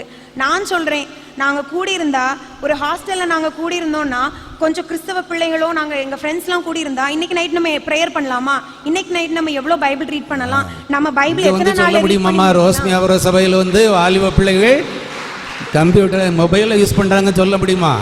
ஆஹா, என்னம்மா அதெல்லாம் நடக்காது. நாங்கள் பாருங்கள், நான் வந்து பார்த்துருக்கேன். இப்போ பாட்டு பாடணும்னா அருமையான பிள்ளைகள், வாலிப பிள்ளைகள் அழகாக உட்காந்து ஒன்று போல பாடுவாங்க, ஒன்று போல ஜெபம் சொல்லுவாங்க. சிறப்பான ஒரு வழிகாட்டி இங்கே இருக்கிறத நம்ம பார்க்குறோம். அதனால் அவங்கெல்லாம் மொபைல் யூஸ் பண்ண மாட்டாங்க. நாங்கள் பேசும்போதுமே உலக பிரகாரமான காரியங்களை மாத்திரம் நாங்கள் பேச மாட்டோம். நாங்களும் கர்த்தரை பற்றின இதெல்லாம் நாங்களும் டிஸ்கஸ் பண்ணுவோம். விசுவாசத்தில் எப்பயுமே உறுதியாக இருக்கிறது வாலிபர்கள் தான் என்று சொல்லி நான் என்னுடைய உரையை நான் முடிச்சுக்கொள்கிறேன். அருமையான சகோதரி, முதல் பேச்சாக இருந்தாலும் முதலாக பட்டிமண்டபத்தில் கலந்து கொண்டாலும் வேதத்தை நன்றாக ஆராய்ந்து, அருமையான சகோதரி ஒரு தடவை வேதத்தில் பேசும்போது பெரோயா பட்டணத்தில் உள்ளவங்க நற்குணசாலிகள்னு சொன்னாங்க.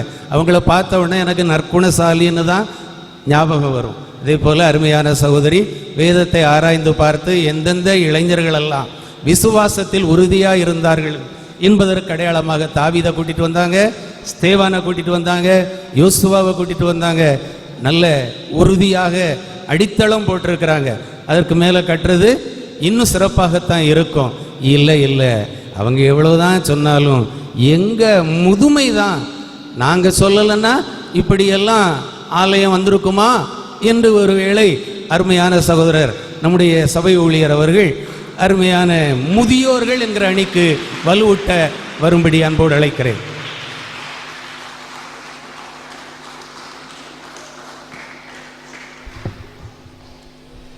பெருமதிப்பிற்கும் மரியாதைக்கும் உரிய இந்த பட்டிமன்றத்தின் தலைவர் மோகன்ராஜ் ஆசிரியர் அவர்களே,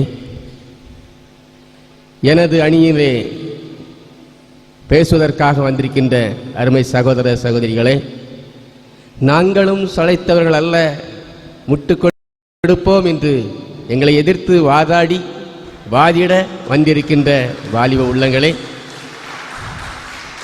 இந்த நிகழ்வுகளை ஒளிபரப்பு கொண்டிருக்கின்ற மகிமை டிவி நிறுவனத்தினர் அவர்களே, அவைகளை தொலைக்காட்சி மூலமாக பார்த்து கொண்டிருக்கின்ற ரசிக பெருமக்களே, முன்னால் அமர்ந்திருந்து இந்த நிகழ்வுகளை கண்டுகளித்து கொண்டிருக்கின்ற அனைத்து பொதுமக்களே, அனைவருக்கும் நன்றியை தெரிவித்துக் கொள்கின்றேன். 2 பேர் வந்தாங்க. அதில் ஒருவர் பேசியது அனுபவம் வாய்ந்தது. ஒரு இளநியை நம்ம கையில் கொடுத்துருக்குது, ஒரு அருவாளை கையில் கொடுத்துருக்குறாங்க. அந்த அருவா கூர்மையாக இருந்ததுன்னா ஈஸியாக வெட்டிடலாம். அந்த அருவா சற்று மழுங்கி இருந்தது என்றால் அதை எளிதாக நாம் வெட்ட முடியாது. அப்போ என்ன செய்யணும்? அந்த அரிவாளை நாம் கூர்மையாக்க வேண்டும். முதியவர்கள் அனைவருமே கூர்மையாக்கப்பட்டவர்களாக இருக்கின்றார்கள் என்பது நமக்கு தெரியும். அதே போலத்தான் நம்ம வேதத்திலே பார்த்தோமானால் முதியவர்கள் விசுவாசத்திலே சிறந்து விளங்குவதன் மூலமாக எண்ணற்ற அற்புத காரியங்கள் நடந்ததை நாம் அனுபவம் மூலமாக அறிந்து கொண்டிருக்கின்றோம். ஏனென்றால் பல பாடுகளை, பல கஷ்டங்களை, பல துன்பங்களை, பல வேதனைகளை கடந்து வந்தவர்கள் முதியவர்கள். ஆனால் இன்னும் அப்படிப்பட்ட சூழ்நிலைகளுக்குள் செல்லாமல் இருப்பவர்கள் இந்த வாலிபர்கள். எனவே அவர்கள் பெரியவர்களை விட விசுவாசத்தில் குறைந்தவர்களாகத்தான் இருப்பார்கள் என்பதில் எந்த விதமான சந்தேகமில்லை. ஒருத்தர் ஆபிரகாம் ஒரு சின்ன தம்பி, நீ ஒழுங்கா நடக்கணும்ப்பா, நல்ல வழியில நடக்கணும்னு பெரியவர் சொன்னாரு. அதுக்கு அந்த பையன் என்ன சொன்னா தெரியுமா? ஐயா, நாங்க உங்க வழியில தானையா வர முடியும், நீங்க எந்த வழியில போறீங்களோ அந்த வழியில தான் வருவோம்னு சொல்லியிருக்காங்க. எங்க வழியில அவங்களும் சண்டை போடுவாங்க. எங்க வழியில வரலான்னு சொல்றது ரைட்டு தான். நாங்க எந்த வழியில போறோங்கிறத சொல்லி நல்ல வழியில போறோன்னு சொன்னா பாராட்டவும், தீய வழியில போறாங்கன்னு சொன்னா தட்டி கேட்கவும் நீங்க அதை பண்ணணும். சும்மா கண்மூடித்தனமா எங்க பின்னால என்ன செய்யக்கூடாது. வழி தனி வழிங்கிறீங்க. ஆமா, ஆஹா, வாழ்க. சரி, இப்போ எதிரணி சகோதரி சொன்னாங்க, ஆபிரகாம் ஈசாக்கை பலியிடுவதற்காக சென்றார். ஆபிரகாம் ஆண்டவர் சொன்ன வார்த்தைக்கு கீழ்ப்படிந்து விசுவாசித்து நம்பிக்கையோடு கூட அவர் தேவன் சொன்னபடி சென்றார். இப்போ அவங்க என்ன சொல்கிறாங்க, அங்கே அந்த ஈசாக்கை கெட்டி வைக்கும்போது அவர் விசுவாசத்தினால தான் இருந்தாருன்னு சொல்கிறாங்க. விசுவாசத்தினால தான் அவர் இருந்தாருன்னு சொல்கிறாங்க. அந்த நேரத்தில் அவருக்கு விசுவாசங்கள் தெரியும். நம்முடைய தகப்பன் நமக்கு எந்த ஒரு தீங்கும் செய்ய மாட்டார் என்ற விசுவாசம் தகப்பனின் மேல் இருந்தது. அப்போ இந்த ஈசாக்கு தகப்பன் மேலே நம்பிக்கை வச்சிருந்தாரு. காரணம் என்ன?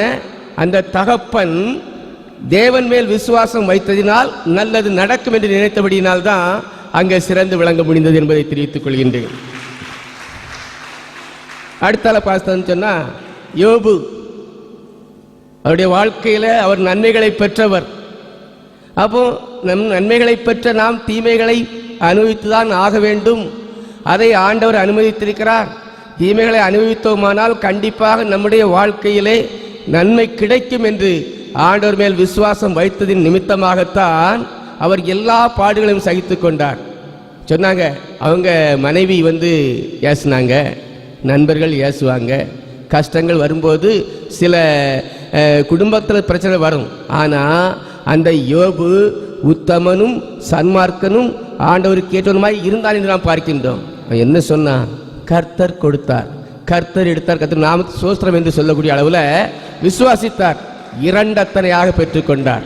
எனவே முதியவர் தான் விசுவாசத்தில் வாலிபர்களை விட சிறந்தவர்கள் என்பதை நான் சொல்லிக் கொள்கிறேன்.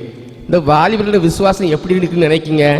ஒரு கல்யாண வீட்டுக்கு குடும்பமாக புறப்பட்டு போகிறாங்க. ஒரு பெரிய பஸ்ஸு நிறையா ஆள் இங்கேருந்து சென்னைக்கு போகிறாங்க. அப்போ பஸ்ஸு இரவு நேரத்தில் போயிட்டுருக்கு. ஒரு 6 மணிக்கு பஸ்ஸு கிளம்பியாச்சு. ஒரு குறிப்பிட்ட தூரம் மதுரை இல்லை என்றால் அதுக்கு அங்கே ஏதாவது விழுப்புரம்னு வச்சுடுங்களா, காலையில் அதிகாலையில் அங்கே போய் சேரணும். அப்போ அந்த பஸ்ஸை ஓட்டுகின்றவர் அந்த விழுப்புரம் வரை விழிப்பாகவும் சரியாக செல்ல வேண்டும் என்ற நம்பிக்கையோடும் சென்று கொண்டிருக்கிறார். திடீர்னால அவர் பஸ்ஸை வாரத்தில் நிப்பாட்டுறாரு. எனக்கு தூக்கமாக வருது, நான் கொஞ்ச நேரம் தூங்கிக்கிட்டு ஓட்டுறேன்னு சொல்கிறார்.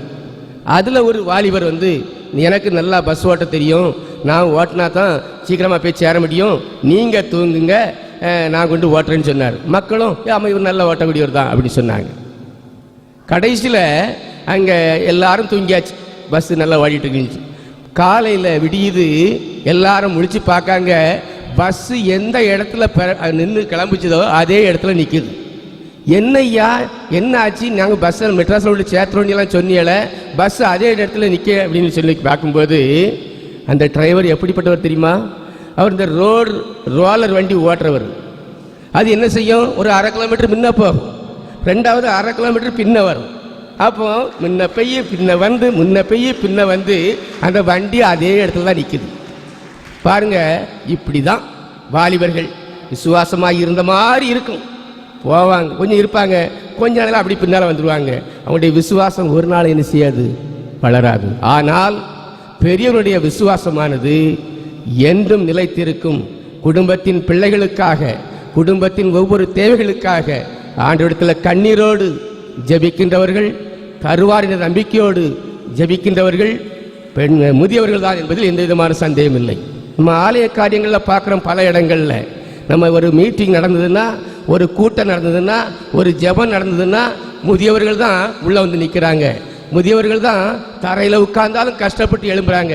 ஏனென்றால் ஆண்டவர் நமக்கு பலத்தை தந்திருக்கிறார், ஆண்டவர் நமக்கு சுகத்தை தந்திருக்கிறார், இன்னும் நல்ல உடல் ஆரோக்கியத்தை கொடுப்பார் என்ற நம்பிக்கையோடு ஆண்டவரை உறுதியாக தொழுது கொள்கிறார்கள். ஆனால் அந்த வாலிபர்களுக்கு பெற்றோருடைய உறுதுணை இருப்பதினால் அவர்களை ஒரு வித்தியாசமாக இருப்பார்கள்.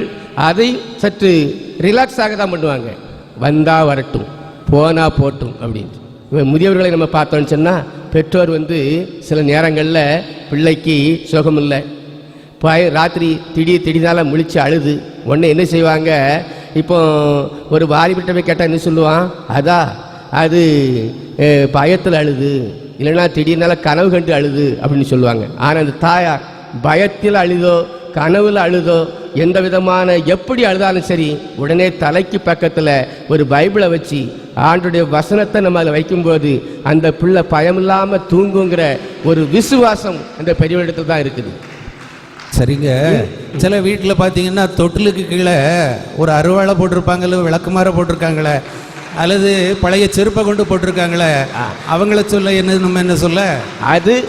அது சில வாலிபர்கள் விசுவாசத்தில் சிறந்தவர்கள் தான், தப்பில்லை. ஆனால் அவர்களை விட அந்த இது விசுவாசத்தில் உறுதியாக இருப்பவர்கள் முதியவர்களே முதியவர்களே முதியவர்களே என்று கூறி நான் என்னுடைய உரையை முடித்துக் கொள்கிறேன். நன்றி, வணக்கம். சிறப்பாக தன்னுடைய அணிக்கு வலுவூட்டி பல கருத்துக்களை சொல்லி அமர்ந்திருக்கிறார்கள். அவர்கள் சொன்னது முதுமை. அவர்களும் அருமையான சகோதரி போல ஆபிரகாமை அழைத்து வந்தார்கள், யோபுவை அழைத்து வந்தார்கள், சிறப்பாக சொல்லியிருக்கிறார்கள்.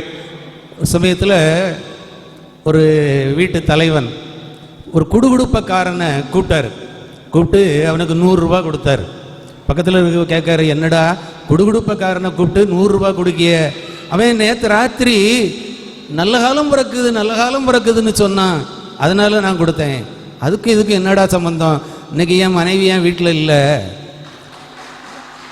அப்போ அவன் நேற்றே சொன்னான், நல்ல காலம் பிறக்குதுன்னு சொன்னான், இன்னைக்கு யோசித்து பார்க்க, அதனால நான் 100 ரூபா கொடுத்தேன் அப்படிங்கிறான். இல்லை அப்படிலாம் ஒன்றும் இல்லைங்க, நாங்கள் அப்படிலாம் கொடுக்க மாட்டோம் அப்படின்னு சொல்லி கல்யாணம் ஆகாத வாலிபர் தன்னுடைய அணிக்கு விசுவாசத்தில் நாங்கள் தான் உறுதியாக இருக்கிறோம் அப்படின்னு சொல்வதற்கு வருகிறார். அவர்களை நம்முடைய கரங்களை தட்டி வரவேற்போம்.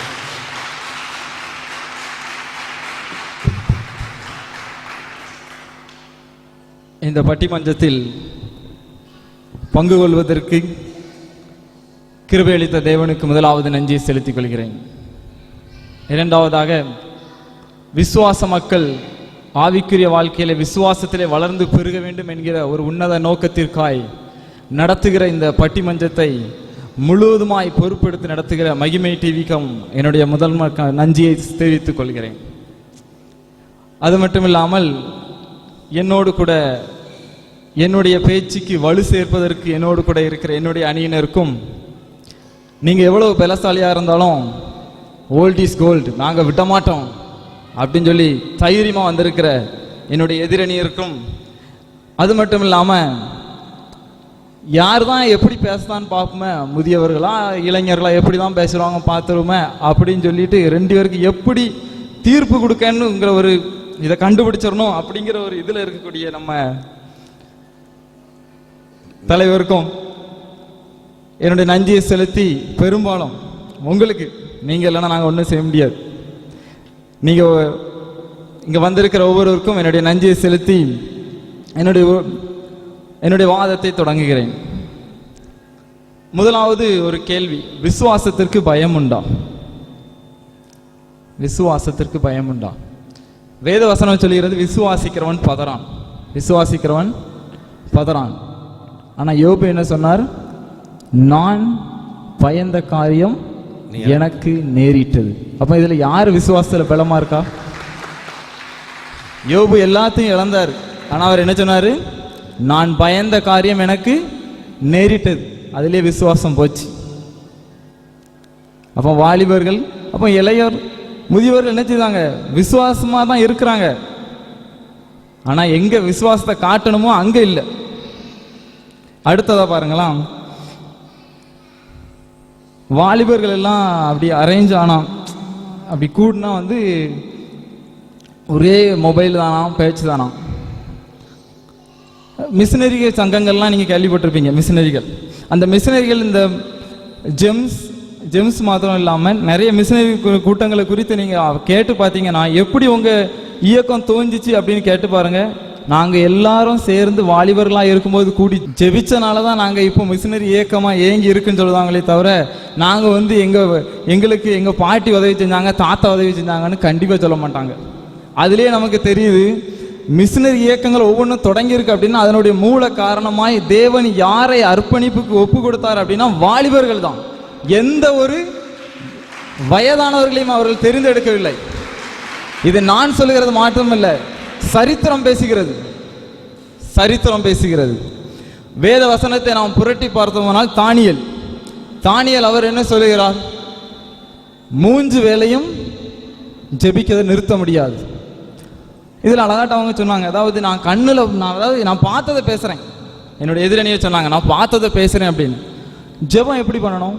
எல்லாருக்கும் தெரிய மாதிரி பண்ணணுமா? வேதவசனம் என்ன சொல்லுகிறது? நீ ஜெபிக்கும் பொழுது உன் அறையை பூட்டி கொண்டு ஜெபி. வாலிபர்கள் அப்படி ஜெபிச்சனால தான் இன்னைக்கு இந்த உலகத்திலையும் அவங்க இப்போ, அதாவது மிந்தி தானியேல் ஜெபித்தான், அறையை பூட்டி கொண்டு ஜெபித்தான். ஆனால் அது எப்படி ராஜாவுக்கு போச்சு? அவங்க ஜெபம் பண்ணுறாங்க, அதனால் அதை தடை பண்ணுங்க அப்படிங்கிறதுக்காக சில உத்தரவு போட சொன்னாங்களே, அது எப்படி? அவருடைய விசுவாசமே அதில் தான் இருக்குது. அதாவது இந்த காலத்தில் வந்து மொபைல் இருக்குது, அது இருக்குது, இது இருக்குன்னு ஏதோ சொல்கிறாங்க. இவ்வளவுக்கு இருந்தும் இப்பவும் வாலிபர்கள் தங்களுடைய பயபக்தியும் இயேசுக்கு பிரியமாய் நடக்கிறாங்க அப்படின்னா அது அவங்களுடைய விசுவாசம் தான். ஏன்னா உங்கள் காலத்தில் டிவி மொபைல்லாம் இல்லை, அது இருந்தும் நாங்கள் விசுவாசமாக இருக்கிறோம் அப்படின்னா எங்களுடைய வாலிபத்துடைய விசுவாசத்தை நீங்கள் பார்க்கணும். அது முதியோர் காலத்தில் தான் அவங்க இல்லைன்னு சொல்ல வந்திருக்கு. அவங்க நாங்கள் பயன்படுத்தலைன்னு சொல்கிறாங்க. பயன்படுத்தலைன்னு சொல்லலை, இருந்தால் தானே பயன்படுத்துவீங்க.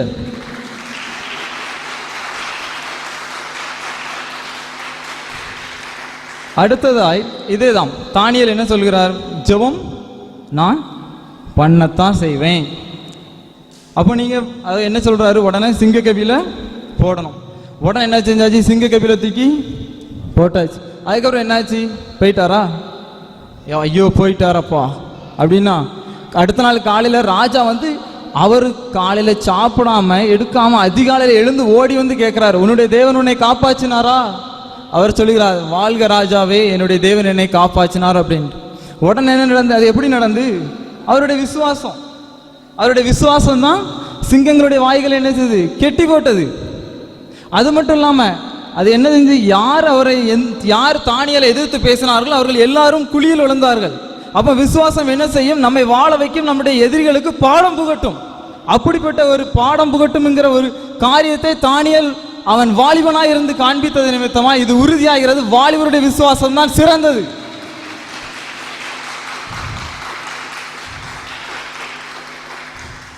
இன்னொரு காரியம் சொன்னாங்க, அதாவது நண்பர்கள் கூடி வரும்போது, வாலிபர்களுடைய நண்பர்கள் கூடி வரும்போது அவங்க என்ன செய்கிறாங்க அப்படின்ட்டு. தானியேலுடைய நண்பர்கள் தான் சாத்ராக், மேஷாக், ஆபேத்நேகோ. அவர்கள் என்ன செஞ்சாங்க? தானியேலை போல இருந்தார்கள். அவர்கள் என்ன செய்தார்கள்? நான் இந்த பொற்சிலையை வணங்க முடியாது, நாங்கள் எங்களை நெருப்புகளை தூக்கி போட்டாலும், நாங்கள் அவிந்தே போனாலும், எங்களுடைய தேவன் எங்களை காப்பாற்றினாலும் பரவாயில்ல, காப்பாற்ற விட்டாலும் பரவாயில்லைன்னு சொல்லி அவங்க இறங்குனாங்க. பார்த்தீங்களா? அதுதான் விசுவாசம். தேவன் என்னை காப்பாற்றுவார் என்று சொல்லி இறங்குகிற விசுவாசத்தை காட்டிலும், நான் மரித்தாலும் தேவன் எனக்காய் யுத்தம் செய்வார், தேவன் என்னை ஏற்றுக்கொள்வாருங்கிற அந்த ஒரு அர்ப்பணிப்போட இறந்தாங்க. பார்த்தீங்களா? அது யாரு? வயதானவரா? சாத்ராக், மேஷாக், ஆபேத்நேகோ வயதானவர்களா? வாலிபர்கள் அதை சொன்னார்கள். பாருங்க, அடுத்ததா பாருங்களா, பவுல். எல்லாருக்கும் தெரியும் பவுல் என்ன செய்தார்?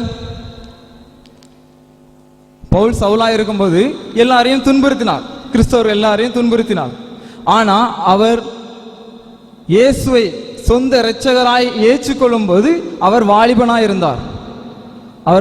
இருந்தார். அதற்கு அத்தாட்சி அப்போஸ்தலர் 7ஆம் அதிகாரம் 58வது வசனம். ஸ்தேவான் இரத்த சாட்சியாய் மரிக்கும் பொழுது அவனுடைய காரியங்கள் எல்லாம் யாரிடத்தில் ஒப்புவிக்கப்பட்டது என்றால் பவுலிடத்தில். அந்த இடத்துல சொல்லப்பட்டிருக்கிறது பவுல் என்ற வாலிபனிடத்தில் ஒப்புவிக்கப்பட்டது என்று சொல்லப்பட்டிருக்கிறது. அப்படி என்றால் பவுல் வாலிபனாய் இருந்தான். பவுல் எழுதின அவருடைய கடிதங்கள் தான் இப்பவும் நம்ம கிட்ட பேசிக்கிட்டு இருக்கு. வாலிப வயசுல தான் கிறிஸ்தவர்களை துன்புறுத்துறதுக்கு போனான்னு சொல்லியிருக்கு. வாலிப வயசில் தானே போய் எல்லாரையும் அடிக்கான், உதைக்கிறான். வயசான பிறகு சொல்லி பிறகுதான் யோசிக்கான், ஐயோ நான் சபையை பாழாக்குனேனே அப்படின்னு சொல்கிறான். யோசிங்க. அவர் வயசான பிறகு இதை யோசிக்கல. அதுக்கு முன்னையே இயேசுவை ஏற்றுக்கொண்ட உடனேயே அவர் என்ன செய்றார்? முதுமை சீனியர் எப்போ ஞானத்துல முதுமை அடைந்து விட்டார். இல்ல, அவர் இயேசுவை ஏற்றுக்கொள்ளும் பொழுது எந்த வயதில் இருந்தார்? முதிர் வயதில் இல்லை, இளம் வயதில் இருந்தார். அப்ப இளம் வயதுக்காரர்களுக்கு தேவன் அதிக முக்கியத்துவம் கொடுக்கிறார். அதில் நாம் புரிந்து கொள்ள வேண்டும், எதற்காக தேவன் இயேசுவானவர் முதியவர்களுக்கு அல்லாமல் இளைஞர்களுக்கு முக்கியத்துவம் கொடுக்கிற காரணத்தில் அவருடைய விசுவாசம் பெரிது என்பதை இயேசு அறிந்திருக்கிறார். தேவன் அறிந்திருக்கிறார், அதனால தான் அவர் சொல்லுகிறார். அடுத்தபடியாய் நேரம் கடந்து கொண்டிருக்கிறபடியால் வேகமாய் நாம் பேசுவோம். வேகமாய் காரியங்களை கேட்டுக்கொள்ளுங்கள். இந்த மிஷனரிஸ் நம்ம சொல்றோம், நம்முடைய தேசத்துக்கு மிஷனரிகளாய் வந்த 80% மிஷனரிகள் வாலிபர்களே அல்லாமல் வயதர்கள் அல்ல.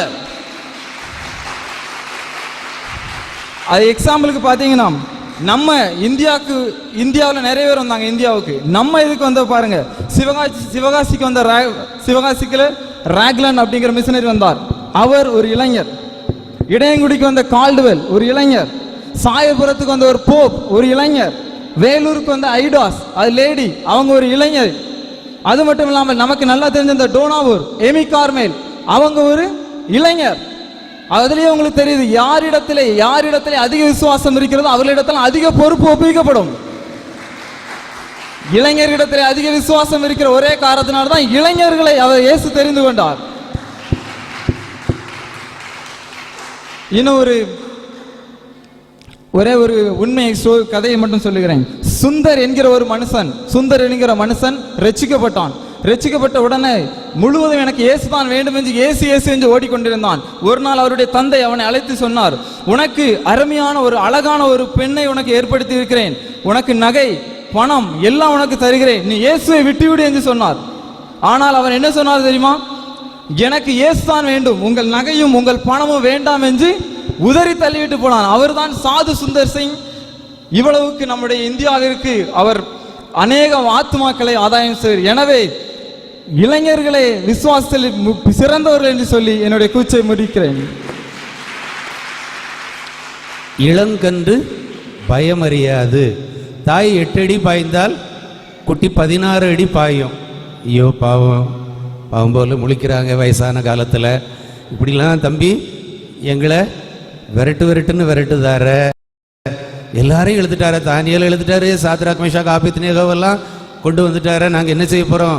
வாங்க, அணியின் தலைவர் அவர்கள் வருகிறார்கள், கரம் தட்டி வரவேற்போம்.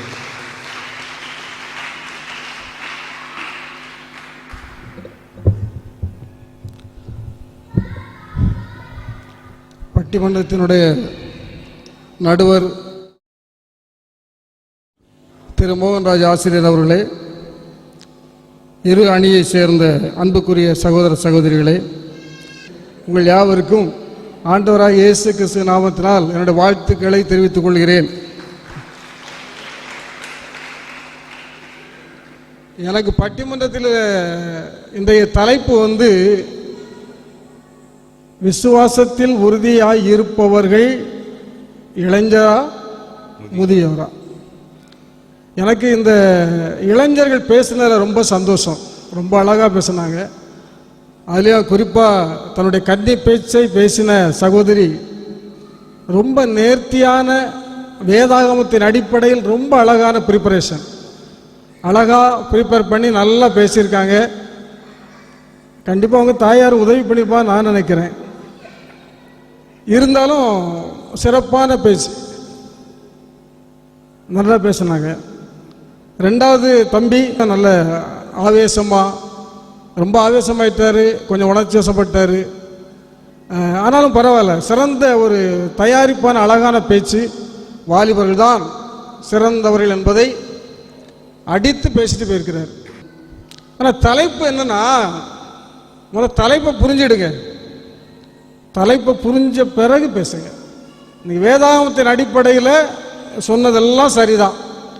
நாங்கள் அப்படிப்பட்ட நோவாக்களையும் யோபுக்களையும் தானியேலையும் சாத்ராக் மேஷாக் ஆபேத்நேகோவையும் சபைகளிலே தேடிக்கொண்டிருக்கிறோம். அன்றைக்கு வேதாகமத்தில் இருந்தாங்க. வேதாகம சரித்திர காலத்தில் தானியேல் சிங்க கவியில் தைரியமாய் நின்றார். இன்னைக்கு தானியேல்களை காணவில்லையே. சாத்ராக் மேஷாக் ஆபேத்நேகோ எரிகிற அக்கினி சூழலை தைரியமாய் நின்றார்கள். இன்றைக்கு அவர்களை காணவில்லையே. அதைத்தான் நாங்கள் தேடிட்டு இருக்கோம். இன்றைய இளைஞர்கள், இன்றைய முதியவர்கள் வேதாகமத்தின் அடிப்படையிலே சில காரியங்களை நாம் எடுத்துக்காட்டுகளாக எடுத்துக்கொள்ளலாம், உதாரணங்களாக எடுத்துக்கொள்ளலாம். ரொம்ப சிறப்பாக பேசினாங்க. பவுல் பிரசங்கம் பண்ணி கொண்டு இருக்கிற பொழுது தூங்கினது முதியவர் அல்ல, ஐத்தி என்ற வாலிபன் தூங்கினான். அவன் தான் மேல இருந்து கீழே வந்து செத்து போனான். முதியவரா செத்து போனாரு. முதியவர்களும் தைரியம் வந்து கேட்டாங்க. பிரசங்கம் கேட்கறதுக்கு கூட வலிமை கிடையாது இவங்களுக்கு. நீங்கள் வலிமை மிக்கவர்கள் நாங்கள் ஒத்துக்கிட்டோம். உங்களோட உடல் வலிமை உண்டு, மன வலிமை உண்டு, எல்லா வலிமைகளும் உண்டு. ஆனால் முதியோர்களை பார்க்கிலும் நீங்கள் விசுவாசத்தில் உறுதியானவர்கள் என்று அறுதியிட்டு சொல்ல முடியாது. தம்பி பேசினாரு, மிஷனரிகள் வாலிபர்கள் தானே, அவர்கள் எல்லாம் இங்க வாலிபர்களாக வந்து ஊழியம் செய்தார்களே, ரேக்கலாண்டை பார்த்தீர்களா? உண்மைதான், அவர்கள் எல்லாம் வாலிபர்கள் தான். அவர்களை அனுப்பியது யார் தெரியுமா? அவருடைய வயதான பெற்றோர் அனுப்பினார்கள். கால்டுவெல் தன்னுடைய வாலிப வயதிலே மிஷனரியாக ஒப்பு கொடுத்து புறப்படுகிற சமயத்தில் கால்டுவெல்லுடைய தாய் சுகவீனமாக இருக்கிறாள். படுக்கையிலே படுக்கிற இந்த தாயார் இருக்கிறார்கள். வயதான தாயார் தன்னுடைய மகனை அணைத்து முத்தமிட்டு, மகனே சென்று வா, இந்தியா தேசத்திலே போய் இயேசு கிறிஸ்துவின் சுவிசேஷத்தை நீ அறிவி என்று ஒரு தாயார் வழி அனுப்பினார்கள். அந்த தாயார் அன்னைக்கு வழி அனுப்பவில்லை என்றால் கால்டுவெல்லுக்கு வந்திருக்க முடியாது. ஒரு சீனா தேசத்திற்கு ஒரு தாயார் அமெரிக்கா தேசத்தில் இருந்து சீனா தேசத்திற்கு தன்னுடைய பிள்ளைகள் 3 பிள்ளைகளை அனுப்பினார்கள். 3 பெண் பிள்ளைகளை அனுப்பினார்கள். 3 பேரையும் அந்த இடத்துல கொலை செய்தார்கள். வரிசையாக அந்த தாயார் சொன்னார்கள், வயதான தாயார் சொன்னார்கள், இந்த தேசத்திற்கு, சீனா தேசத்திற்கு மிஷனரியாக அனுப்புவதற்கு என்னிடத்தில் இன்னொரு மகள் இல்லையே என்று சொன்னார்கள். விசுவாசத்தில் யார் உறுதியானவர்கள்? விசுவாசத்தில் யார் உறுதியானவர்கள்? தாயார் பெற்றோர் அன்னைக்கு உறுதியாக இருந்ததுனால தான் அன்னைக்கு சீனா தேசத்திற்கு 3 பெண் பிள்ளைகளை அந்த தாயார் தனக்கு ஆதரவு இல்லை என்றாலும் பரவாயில்ல, என் தேவனுடைய சத்தியம், என் தேவனுடைய சுவிசேஷம் இந்த தேசத்திலே பரப்பப்பட வேண்டும் என்று சொல்லி விசுவாசத்திலே உறுதியாக நின்று தன்னுடைய பிள்ளைகளை அனுப்பினார்கள். ரெண்டாவது, வேதாந்தத்தின் அடிப்படையில் பார்த்தா நிறைய காரியங்களை சொல்லலாம், அதுக்கு டைம் இல்லை. அப்போ நம்முடைய பவுல் சொல்லும்போது சொல்றாரு, தீமோத்தேயு சொல்லும்போது சொல்றாரு, அந்த விசுவாசம் உன் பாட்டியாகிய எங்க வராரு, உன் பாட்டியாகிய லோவிசாளுக்குள்ளும் தாயாகிய ஐனிக்கேயாளுக்குள்ளும் இருந்தது, நிலை கொண்டிருந்தது. உன் தாய் உன் பாட்டி என்று அறிமுகப்படுத்தி அவர் சொல்லுகிறார். விசுவாசத்தில் உறுதியாய் இருப்பவர்கள் முதியவர்கள் என்பதற்கு வேதாகமத்தில் ஏராளமான உதாரணங்கள் உண்டு. பேதுரு சீடர்களில் முதிய சீடர், வயது முதிர்ந்த சீடர், வயதான சீடர். அவர் அங்கே கூடியிருக்கிறார். திரள் கூட்டமான மக்கள் கூடியிருக்கிறார்கள். ஏறத்தாழ 5000க்கும் அதிகமான மக்கள் கூடியிருக்கிறார்கள். அந்த இடத்துல இயேசு கிறிஸ்துவை இரட்சகர் என்று சொல்லுவதற்கு யாருக்கும் அங்கே தைரியம் கிடையாது. ஆனால் பேதுரு, வயதான பேதுரு, முதிர்ந்த பேதுரு எழுப்பி நின்று பேசினார். இந்த ஜீவாதிபதியை நீங்கள் கொலை செய்தீர்கள், அதற்கு நாங்கள் சாட்சிகளாயிருக்கிறோம் அப்படி சொல்லி சொன்னார். அன்றைக்கு திருச்சபையில் எத்தனை பேர் சேர்ந்தாங்க? 3000 பேர் ரட்சிக்கப்பட்டார்கள். பேதுருவுடைய பிரசங்கத்தின் மூலமாக அன்றைக்கு 3000 பேர் ரட்சிக்கப்பட்டார்கள். ஒரு புதிய திருச்சபை உருவானது. அதான் திருச்சபையின் ஆரம்ப வரலாறு. திருச்சபையின் ஆரம்ப வரலாறை துவக்கி வைத்தவர் விசுவாசத்திலே உறுதியாயிருந்த பேதுரு. விசுவாசத்தில் நீங்கள் சிறந்தவர்கள் தான். இயேசு கிறிஸ்து பிறந்த பிறகு, இயேசு கிறிஸ்து குழந்தையாக இருக்கிற பொழுது தேவாலயத்துக்கு எடுத்துக்கொண்டு வருகிறார்கள். அப்படி வருகிற பொழுது சிமியோன் என்ற தேவ மனிதன், முதிர்ந்த நிலையில் இருக்கிற மனிதன், நீ கிறிஸ்துவை காணுவட்டும் மரணம் அடைய மாட்டாய் என்ற அந்த விசுவாச வார்த்தையை உறுதியாய் நம்பி தேவாலயத்தில் காத்திருந்தவர் சிமியோன். அவர் தன்னுடைய அந்த இயேசு கிறிஸ்துவை கைகளில் ஏந்தி அவர் அங்கே ஆசீர்வதித்தார் என்று வாசிக்கிறோம். இன்னொரு சகோதரி இருக்கிறார்கள். அது யார்? அன்னாள். 84 வயது மூதாட்டி தேவாலயத்தில் காத்திருந்தார்கள். யாருக்காக? இயேசு கிறிஸ்துவை தரிசிக்க வேண்டும் என்ற நோக்கத்தில் தேவாலயத்தில் காத்திருந்தவர்கள் இந்த வயதான அன்னாளும் சிமியோனும். பிரியமானவர்களே, இப்படி வேதாகமத்தின் அடிப்படையில் பார்த்தாலும் வரலாற்றின் அடிப்படையில் பார்த்தாலும் நீங்கள் விசுவாசத்தில் நீங்கள் உறுதி மிக்கவர்கள் என்று நாங்கள் குறையாக மதிப்பிடவில்லை. ஆனால் முதியோர்களை காட்டிலும் நீங்கள் உறுதி மிக்கவர்களா என்று ஒரு கேள்வியை எழுப்பினால் அது முதியோர்கள் தான் உறுதிமிக்கவர்கள் என்று இந்த நாட்களிலே நான் இந்த நேரத்தில் நான் உங்களோடு கூட உங்களோடு கூட உறுதியிட்டு சொல்ல விரும்புகிறேன். ஒரே ஒரு காரியத்தை சொல்லிட்டு முடிச்சிடறேன். ஒரு ஊழியக்காரர் சொன்ன ஒரு சின்ன கதை. அதாவது ஒரு ஊரில் ஒரு ஆலயம், தேவாலயம், அவர் சொன்ன கதை. அப்போ தேவாலயத்தில் சபை ஊழியர் பிரசங்கம் பண்ணிட்டு இருக்கிறார். பிரசங்கம் பண்ணிட்டு இருக்கும்போது அவர் வளர்த்த நாய் தேவாலயத்துக்குள்ளே வந்துச்சு. அவர் வளர்த்த நாய் உள்ளே வந்துச்சு. உடனே அவர் என்ன பண்ணார், டக்குன்னு பிரசங்கத்தை நிப்பாட்டிட்டு கொஞ்சம் வெயிட் பண்ணுங்கன்னு சொல்லிட்டு அந்த நாயை பிடிச்சி அங்கே போய் ஒரு வேப்ப மரம் இருந்து அந்த வேப்ப மரத்தில் கட்டிட்டு உள்ளே வந்தார். உள்ளே வந்து பிரசங்க மரத்தில் நின்றுட்டு நான் எதில் விட்டேன் அப்படின்னாரு. உடனே ஒரு பையன் தம்பி எழுப்பின்னு சொன்னான், வாலிபன், ஐயா வேப்ப மரத்தில் கொண்டு விட்டீங்க ஐயா அப்படின்னா. அவன் பிரசங்கத்தை எவ்வளோ அக்கறையாக கவனிச்சிருக்கான் பாருங்க. அதான் அந்த ஐத்திக்கு வாலிபன் தூங்கின மாதிரி அந்த வாலிபன் தூங்கிட்டு திடீர்னு விழிச்சு பார்த்துருக்கான். சரி சத்தத்தை காண இல்லையே அப்படின்னு பார்த்துருக்கான். உபதேசம் இல்லை. ஐயா எங்கே போயிருக்காருன்னு பார்க்குறான். நாயை கூட்டு போகிறான்னு போய் பார்த்துட்டு கவனமாக பார்த்துட்டு, ஓ வேப்பத்தை கிட்டு வர்றாரா அப்படின்னு சொல்லி கரெக்டாக பதில் சொன்னான். பதில் சரிதான். ஆனால் எந்த இடத்துல விட்டேன்னு அவர் சொன்னது பைபிளில் இருந்து, ஆனால் இவர் சொன்னது வேப்ப மரத்தில் இருந்து. இதுதான் இன்னைக்கு இளைஞர்கள், இன்றைய இளைஞர்கள் எப்படி அப்படிதான் முக்கியமான காரியம். இந்த இளைஞர்கள் விசுவாசத்தில் உறுதியாக இருக்கிறார்களா? ஒன்று வேண்டாம், நம்ம நடுவருக்கு தெரியும் யார் உறுதியாக இருக்கிறான்னு. நான் எங்களுக்கு ஆதரவாக அவர்கள் தீர்ப்பு சொல்ல வேண்டும் இல்லை. ஆபிரகாம் ஈசாக்கை கம்பேர் பண்ணி பேசும்போது ஈசாக்கு தான் சொன்னாங்க. ஆண்டவரை தீர்ப்பு கொடுத்து விட்டார். ஆபிரகாம் விசுவாசித்தான், தேவன் அதை நீதியாக எண்ணினார், அது அவனுக்கு நீதியாக எண்ணப்பட்டது. கடவுளுடைய தீர்ப்பு ஆபிரகாம் விசுவாசித்தான், அவ்வளவுதான். ஆபிரகாம் தான் விசுவாசித்தான், அது நீதியாக எண்ணப்பட்டது என்று ஆண்டவரை சொல்லிவிட்டார். ஆனால் அதுக்கு மேல நம்ம யாரும் பேச முடியாது. சரிதானா? யோபு பற்றி பேசினார் நம்முடைய தம்பி. ஆண்டவர் எசேக்கியேல் தீர்க்கதரிசியில 14ஆம் அதிகாரம் 14ஆம் வசனத்தில் ஆண்டவர் யோபுவை அங்கே குறிப்பிடுகிறார். இந்த ஜனத்தின் நடுவே யோபு, தானியேல், நோவா ஆகிய 3 நபர்கள் வந்தாலும் நான் இவர்களுக்கு செவி கொடுக்க மாட்டேன். ஆண்டவர் முக்கியப்படுத்தி பேசுகிறார். அங்கே யாரை குறித்து பேசுகிறார்? யோபுவை குறித்து முக்கியப்படுத்தி பேசுகிறார். ஆண்டவரை விட தம்பி நீங்க பெரிய ஆள் கிடையாது தம்பி. கிறிஸ்துவ தேவனுடைய வார்த்தையை விட நீங்க பெரிய ஆள் கிடையாது. சரிதானா? அதனால யோபுனுடைய விசுவாசத்தை அண்டர் எஸ்டிமேட் பண்ணாங்க. கர்த்தர் கொடுத்த அங்கீகாரம் யோபுவுக்கு உண்டு. அதனால விசுவாசத்தில் உறுதிமிக்கவர்கள் முதியோர்களே முதியோர்களே முதியோர்களே என்று சொல்லி என்னுடைய உரையை முடிக்கிறேன். நன்றி, வணக்கம். தலைவர் அல்லவா அவர்கள் தீர்ப்பு வழங்கிவிட்டார்கள் அவர்கள் அணியின் சார்பாக. இந்த தலைவர் அவருடைய அணியின் சார்பாக அவர் தீர்ப்பு வழங்கப் போகிறார். எப்படி நீங்கள் மிஷினரிகளை எல்லாம் கொண்டு வருவீர்கள்? அவர்கள் வருவதற்கு அவர்கள் பெற்றோர் தானே காரணம். ஆகவே பெற்றோர் அவர்களை அனுப்பி வைத்தார்கள், நீங்கள் வந்தீர்கள் என்று சொல்லி அமர்ந்திருக்கிறார்கள். இல்லை இல்லை, நாங்களும் சேர்ந்ததால் தான். எங்க அப்பா சொன்னாலும் நான் போகணும் இல்ல, நான் தோட்டத்துக்கு போறேன்னு சொல்லிட்டு போகாம தானே இருந்தேன் என்று சொல்வது போல அருமையான சகோதரர் நிறைவாக அவருடைய அணிக்கு வலு சேர்க்க வருகிறார்.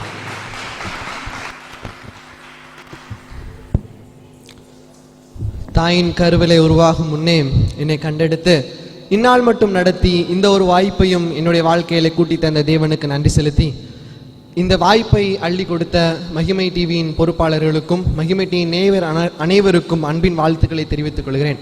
அதோடு கூட மட்டுமல்லாமல் இந்த பட்டிமன்றத்தின் நடுவராய் அமர்ந்திருக்கும் ஐயா அவர்களுக்கும், நாங்கள் தான் வெற்றி பெறுவோம் என்று சொல்லி இளைஞருக்கு எங்களுடைய அணிக்கு இன்னும் அழகு சேர்க்க வந்திருக்கும் எங்கள் அணியினருக்கும், நாங்கள் தோற்கதான் போகிறோம் ஆனாலும் அதையும் விசுவாசிக்கிறோம் அப்படின்னு சொல்லிட்டு வந்திருக்கிற எதிர் அணியினருக்கும் ஒரு விசை வாழ்த்துக்களை கூறி என்னுடைய வாதத்தை நான் துவங்குகிறேன். எவ்வளவு தாழ்மை பார்த்தீர்களா? நாங்கள் பொறுமையோடு இருப்போம், என்ன சொன்னாலும் சரிதான். அது அவர்களுடைய பெற்றோருடைய வளர்ப்பு. முதலாவதாக நடுவரை அவர்களே, எதிர் அணியிற்கு என்னுடைய எதிர்வாதத்தை வைத்து விட்டு அதற்கு பின்பதாக என்னுடைய கருத்துக்களை பதிவு செய்யலாம் என்று சொல்லி நினைக்கிறேன். முதல்ல நம்ம டீச்சர் அம்மாட்ட இருந்து தொடங்குவோம். அவங்க டீச்சர் அல்லவா, ஸோ அதனால் அவங்க என்ன, அவங்க முதியோர் அப்படிங்கிறத உறுதியாக சொல்கிறத விட இளைஞர் இல்லை அப்படின்னு உறுதியாக சொல்லிட்டு போனாங்க. அவங்க பாயிண்ட்டை மறந்து போய் எங்கள் மேலேயே சாட்டிகிட்டு இருந்தாங்க. சரி வருவோம். ஃபஸ்ட்டு மொபைலை பற்றி சொன்னாங்க. ஃபுல்லாக மொபைல். இப்போ நம்ம எல்லாருக்கும் தெரியும் பள்ளிக்கூடம் எல்லாம் மூடி இருக்கு, அப்படித்தானே? பாடம் எதுல நடத்துறாங்க? மொபைல் போன்ல. நடத்துறோம். எங்களை போன் எடுக்க கூடாதான் நாங்க, ஆனா அவங்க பாடம் நடத்தும் போது நாங்க போன் எடுக்கணுமா? இது எந்த விதத்துலங்க நியாயம்? உங்களுக்கு ஒரு கருத்தை நான் சொல்லணுங்கய்யா. இன்னொரு கருத்தை கூட நான் சொல்றேன். நான் ஒரு இளைஞராக இருக்கிறதுனால என்னுடைய வாழ்க்கையை ஒரு எடுத்துக்காட்டாய் நான் காட்ட விரும்புகிறேன். நம்ம எல்லாருக்கும் தெரியும் மார்ச் மாதத்திலிருந்து நமக்கு லாக்டவுன். ஸோ அந்த மார்ச் மாதத்திலிருந்து நான் படித்திருந்த கல்லூரிகளில் உள்ள ஒரு சில இளைஞர்களை இணைத்து மார்ச் மாதம் தொடங்கி இந்த டிசம்பர் மாதம் வரைக்கும் இந்த ஆன்லைனில் 1 மணி நேரம் எங்களோட கல்லூரி, அதுலேருந்து பக்கத்தில் இருக்க கல்லூரிகள், எல்லா கல்லூரிகளையும் சேர்த்து 1 மணி நேரம் நாங்கள் கூடி ஜெபிக்கிறோம். இப்போ சொல்லுங்க, எந்த விதத்தில் எங்கள் விசுவாசம் நாங்கள் குறைஞ்சு போயிருக்கிறோம்? சொல்லுங்கம்மா. அதுக்கப்புறம் சொன்னாங்க இளைஞர் கூடினாலே பேசுறது அவ்வளவும் வம்பு தம்பு தான் அப்படின்னு. முதியோர் கூடினா என்ன பண்ணுவாங்க தெரியுமா? ஏ அக்கா, அந்த பக்கத்து வீட்டு சரோஜாவை பாத்தியா? அப்படியே சரோஜா வளர்ந்து வளர்ந்து வளர்ந்து வளர்ந்து அடுத்த தெருவுக்கு போய் அடுத்த ஊருக்கு போய் கடைசியில் அது நாட்டு பிரச்சனையா வந்து முடியும். இதான் இளைஞர் முதியோர் கூடினா நடக்குது. ஆனா இளைஞர் கூடினா அப்படி இல்லைங்கய்யா. விசுவாசத்துல ஒரு அம்மா ஓடி வந்தாங்க, ஏய்யா கொஞ்சம் டிவி ஆஃப் பண்ணுங்கய்யா. எதுக்குமா? பிள்ளை படிக்க போறானோ? இல்லை அந்த வீட்டில் சண்டை நடக்குது, அது கேட்க மாட்டுக்கு. உங்களுக்கு புரியுது நிறைவதையா, எதிரநீருக்கு புரியுற மாட்டுதே. அதுக்கப்புறம் ஆபிரகாமை பத்தி சொன்னாங்கய்யா. எடுத்தோடனே எபிரேயர் 11 ஆபிரகாமுக்கு போயிட்டாங்க. முதல்ல இருந்தே வாசிக்கணும் விசுவாசம்னா என்ன, அடுத்தால யாரை சொல்லியிருக்காங்க அப்படின்னு. எபிரேயர் 11:4 ஃபர்ஸ்ட் சொல்லியிருக்க ஆள் யார் தெரியுமா? ஆபேல். ஆபேல் யாரு? இளைஞரா முதியோரா? விசுவாசத்தினாலே ஆபேல் கர்த்தருக்கு உகந்த காணிக்கையை கொண்டு வந்தார். ஃபர்ஸ்ட்ல இருந்தே தொடங்குங்க. அதுக்கப்புறம் முதியோர யூத் இல்லைன்னா முதியோர் இல்லைங்களாயா? கண்டிப்பா முதியோர் இளைஞர் இருந்தாதான் முதியோர் பண்ண முடியும். அதுக்கப்புறம் யோபுவை பற்றி சொன்னாங்க, அதற்கு நடுவரையா ஒரு எடுத்துக்காட்டுன்னு சொல்லிட்டாங்க, அதனால நமக்கு பிரச்சனை இல்லை. அடுத்துதான் அனுபவத்தை பற்றி பேசினாங்க. முதியோர் அனுபவசாலிகள், அதனால அவங்க தான் விசுவாசத்தில் சிறந்தவர்கள் அப்படின்னு சொல்லிட்டு. விசுவாசத்திற்கு அனுபவம் தேவை அப்படின்னு சொல்லிட்டு பைபிளில் எங்கேயாவது சொல்லியிருக்கா? இவங்க சொல்ற காரியம் எப்படி தெரியுமாங்க இருக்கு? நாளைக்கு இயேசு கிறிஸ்து வராரு. ஏசப்பாட்டு சொல்றாங்க, ஆண்டவரே ஒரு நிமிஷம் வெயிட் பண்ணுங்க, நாங்கெல்லாம் அனுபவசாலிகள், நாங்கெல்லாம் வெல் குவாலிஃபைடு, எங்களை கூட்டிருப்பாங்க, அந்த பசங்களாம் கொஞ்சம் இருக்கட்டும், அடுத்த வாட்டி நீங்க வாங்க, அப்புறம் கூட்டிட்டு போய்க்கலாம் அப்படிங்கிற மாதிரி இருக்கு. ஸோ விசுவாசத்திற்கு அனுபவம் தேவையில்லைங்கய்யா. விசுவாசம் அவரவர் மனதை சார்ந்தது, அவரோட வாழ்க்கையை சார்ந்தது. இதற்கு அனுபவம் என்ற ஒன்று அவசியமே இல்லை. ஆபிரகாமுடைய விசுவாசத்தை போய் சொன்னாங்க. ஆபிரகாமுடைய விசுவாசத்தை கெடுத்தது சாரால் தான். ஒரு விஷயத்தை யோசிச்சு பார்க்கணும். ஆபிரகாம்கிட்ட ஃபர்ஸ்ட் ஆண்டவர் சொல்றாரு, ஆபிரகாமே 75 வயசுல தான் சொன்னாரு. அவர் இளைஞராக இருக்கும் போதே விசுவாசி தான். 75 வயசுல சொல்றாரு, ஆபிரகாமே உனக்கு ஒரு பிள்ளை பிறக்கும் அப்படிங்கிறாரு. ஆபிரகாம் முதல்ல விசுவாசிச்சாரா? என்ன சொன்னாரு? ஆண்டவரே இது எப்படி சாத்தியமாகும்? அந்த இடத்துல ஆபிரகாம் அவுட்டு. அப்புறம் இன்னொரு விஷயத்தையும் சொல்றேன், ஆபிரகாம் விசுவாசிகளின் தகப்பன். இது எப்ப அவருக்கு கொடுக்கப்பட்டது தெரியுமா? எப்போ? விசுவாசத்துக்கு சிறந்த ஒரு காரியம் என்ன அப்படின்னா சோதனையின் போதுதான். யாக்கோபின் புஸ்தகத்தில் அழகா சொல்றாங்க, சோதனை இருந்தாதான் அவங்க விசுவாசத்துக்கு பலமே உண்டு. ஆண்டவர் ஆபிரகாமை சோதிக்கிறாரு. யாரை வச்சு சோதிக்கிறாரு? ஈசாக்கை வச்சு சோதிக்கிறார். நீங்க சொல்லுங்க, ஆபிரகாமை போய் படுக்க சொன்னா அவர் படுத்திருப்பாரா? ஈசாக்குடைய விசுவாசம் தான் அதுல சிறந்தது. அதுக்கப்புறம் ஆலயத்தை பத்தி சொன்னாங்க. ஆலயத்திற்கு காரியங்கள் அப்படின்னா முதியோர் தான் ஃபர்ஸ்ட் வந்து நிற்பாங்க அப்படின்னு சொல்லிட்டு. ஸோ முதியோர் வருவாங்க, கரெக்ட் தான். எத்தனை மணிக்கு வருவாங்க? 9 மணி சர்ச் அப்படின்னா 8:45, 8:30 வச்சுக்கோங்களேன், 8:30. அதற்கு முன்பதாகவே ஆலயத்தில் உள்ள காரியங்கள் எல்லாம் சுத்தம் செய்து எல்லா காரியங்களையும் ஒருங்கிணைத்து எல்லாம் எப்படி நடக்கணும், கரெக்டா இருக்காங்க அதை பார்க்கறது யாருங்கய்யா? இளைஞர் தானே. அப்ப யாருடைய விசுவாசம் சிறந்த? அவங்க ஆண்டவர் மேல விசுவாசம் வைக்கிறதுனால தானே வராங்க. மிஷினரிகளை குறித்து சொன்னாங்க. ஸோ பிள்ளைங்களை அவங்க அனுப்பி வச்சாங்க. அந்த 3 தாயாரை குறித்து சொன்னாங்க. உண்மையிலே ரொம்ப சிறந்த சம்பவம். அவங்க ஏன் போல 3 பிள்ளைகளை அனுப்புனாங்க. 3வது பிள்ளை இறந்தோன்னு அவங்க சொன்னாங்க, என்கிட்ட அனுப்புறதுக்கு பிள்ளை இல்லைன்னு தான் சொன்னாங்களே தவிர நான் போறேன்னு அவங்க சொல்லவே இல்லை. அந்த கதையை உங்களுக்கு முழுசா ஞாபகப்படுத்த விரும்புகிறேன். சரி, இப்போ எங்க அன்னைக்கு சார்பா ஒரு சில கருத்துக்களை ரொம்ப சுருக்கமா நான் முன்வைக்க விரும்புகிறேன். தாவீது எல்லாருக்கும் தெரியும், தாவீது கோலியாத்தை வீழ்த்தின சம்பவம். அதற்கு முன்பதாக ஒரு சம்பவம் நடந்துச்சு தாவீதுடைய விசுவாசத்துக்கு எடுத்துக்காட்டா. என்ன சம்பவம்? தாவீது ஒரு இடத்துல சொல்லியிருப்பாரு சவுல்கிட்ட, சவுல் ராஜாவே, நான் ஆடு மேய்க்க போனேன், அப்ப என்ன வந்துச்சு? எனக்கு எதிராக ஒரு சிங்கம் வந்துச்சு, ஒரு கரடி வந்துச்சு. அந்த சிங்கத்தையும் கரடியும் நான் அப்படி தும்சமா பண்ணிட்டேன். எனக்கு இந்த கோலியாத்தெல்லாம் ஏமாத்திரம் அப்படி கேட்டார். யார் மேல விசுவாசம் வச்சு கேட்டாரு? ஆண்டவர். அந்த சிங்கத்தையும் கரடியும் வீழ்த்தின ஆண்டவர் என்னோட இருக்கிறாரு, அதனாலதான் நான் இந்த கோலியாத்தை ஜெயிக்க முடியும் ஆண்டவர் மேல விசுவாசம் வச்சார். அந்த இளைஞான தாவீதான் பின்னாடி வெற்றி சிறந்த ஒரு அரசரா மாறினார். அவர் வழியாக சாலமோன் பிறந்தார். ஸோ அவர் வழியாக இயேசு கிறிஸ்துவோட சந்ததி வளர்க்கப்பட்டது என்பதை நீங்கள் புரிந்து கொள்ள வேண்டும். அடுத்ததாக கூட யோசுவா நம்ம எல்லாருக்கும் தெரியும், அவர் ஒரு வாலிபர். அவர் ஒரு வாலிபர், எரிகோ கோட்டை விசுவாசத்தினால வீழ்த்தின ஒரு வாலிபர். யோசுவா குறித்து அழகா ஒரு வசனம் சொல்லியிருக்கு. யாத்திராகமம் 33:11 யோசுவா கர்த்தருடைய ஆசரிப்பு கூடாரத்தை விட்டு நீங்காமல் இருந்தான். அது எதனால முடிச்சு? அவர் ஒரு வாலிபர், அவர் கர்த்தர் மேல விசுவாசம் வச்சதுனால தான் ஆசரிப்பு கூடாரத்தை விட்டு யோசுவா நீங்காமல் இருந்தது. இன்னைக்கான வாலிபர்களும் அப்படி இருக்காங்க. நீங்க பார்க்கல அப்படின்னு அர்த்தம். காலையில சண்டே ஆனா எத்தனை வாலிபர்கள் தங்களுடைய வாழ்க்கையை ஆண்டவருக்காக ஒப்பு கொடுக்குறாங்க. சாயங்காலம் வில்லேஜ் மினிஸ்ட்ரிக்கு எத்தனை பேர் போறாங்க, கர்த்தருக்காக ஆதாயம் செய்கிறார்கள் என்பதை சிந்தித்து பார்க்க வேண்டும். நடுவர் அவர்களே, முதியோர்புரம் அப்படின்னு சொல்லிட்டு ஒரு ஊர் இருந்துச்சுங்க. அந்த முதியோர்புரத்தில் நம்ம டிவி மாதிரி ஒரு டிவி போய் பேட்டி எடுக்க போனாங்க. அப்போ பேருக்கு ஏற்ற மாதிரி அங்கே யார் தான் இருப்பா? முதியோர் தான் இருப்பாங்க. ஒரு பாட்டியம்மாட்ட போய் கேட்டாங்க, பாட்டியம்மா எப்படி இருக்கீங்க? நல்ல இந்த கிரேட் பாட்டியம்மா, பைபிள்லாம் படிச்சு சூப்பராக இருக்காங்க. பாட்டியம்மாட்ட போய் கேட்டாங்க, பாட்டியம்மா எப்படி இருக்கீங்க அப்படின்னாங்க. நல்லா இருக்கேன். பாட்டியம்மா இப்போ ஓகே, போனதுக்கப்புறம் ஆத்மா எங்கே போகும் அப்படின்னாங்க. அதுக்கு அந்த பாட்டியம்மா ஒரு பதில் சொன்னாங்களா, ரொம்ப வேடிக்கையா, அது கழுத போனா என்ன வந்தா என்ன, நம்ம வாழ்ந்தாச்சு. அப்போ பாட்டியம்மாக்கு ஆத்மா என்ன ஆகி போச்சு? கழுதுக்கு இணையாகி போச்சு. ஏன்? அவங்கள சொல்ல குற்றம் இல்லை, முதுமையினால அவங்க ஏற்பட்ட கஷ்டம் முதுமை கனத்துக்குரியதான். ஆனால் அந்த அனுபவம் எதில் கொண்டு முடிச்சுட்டு அவங்கள கஷ்டத்தில் கொண்டு விட்டுட்டு. ஆனால் நாங்கள் அப்படி இல்லைங்கய்யா, நாங்கள் லேட்டாக ஸ்டார்ட் ஆனாலும் கரெக்டாக எந்த இடத்துல போய் நிற்கணுமோ அங்கே நிற்போம். உங்களை மாதிரி சீக்கிரமாக ஸ்டார்ட் பண்ணிட்டு பாதியில் பிரேக் டவுன் ஆகிட்டு போகிற கேஸ் நாங்கள் இல்லையா.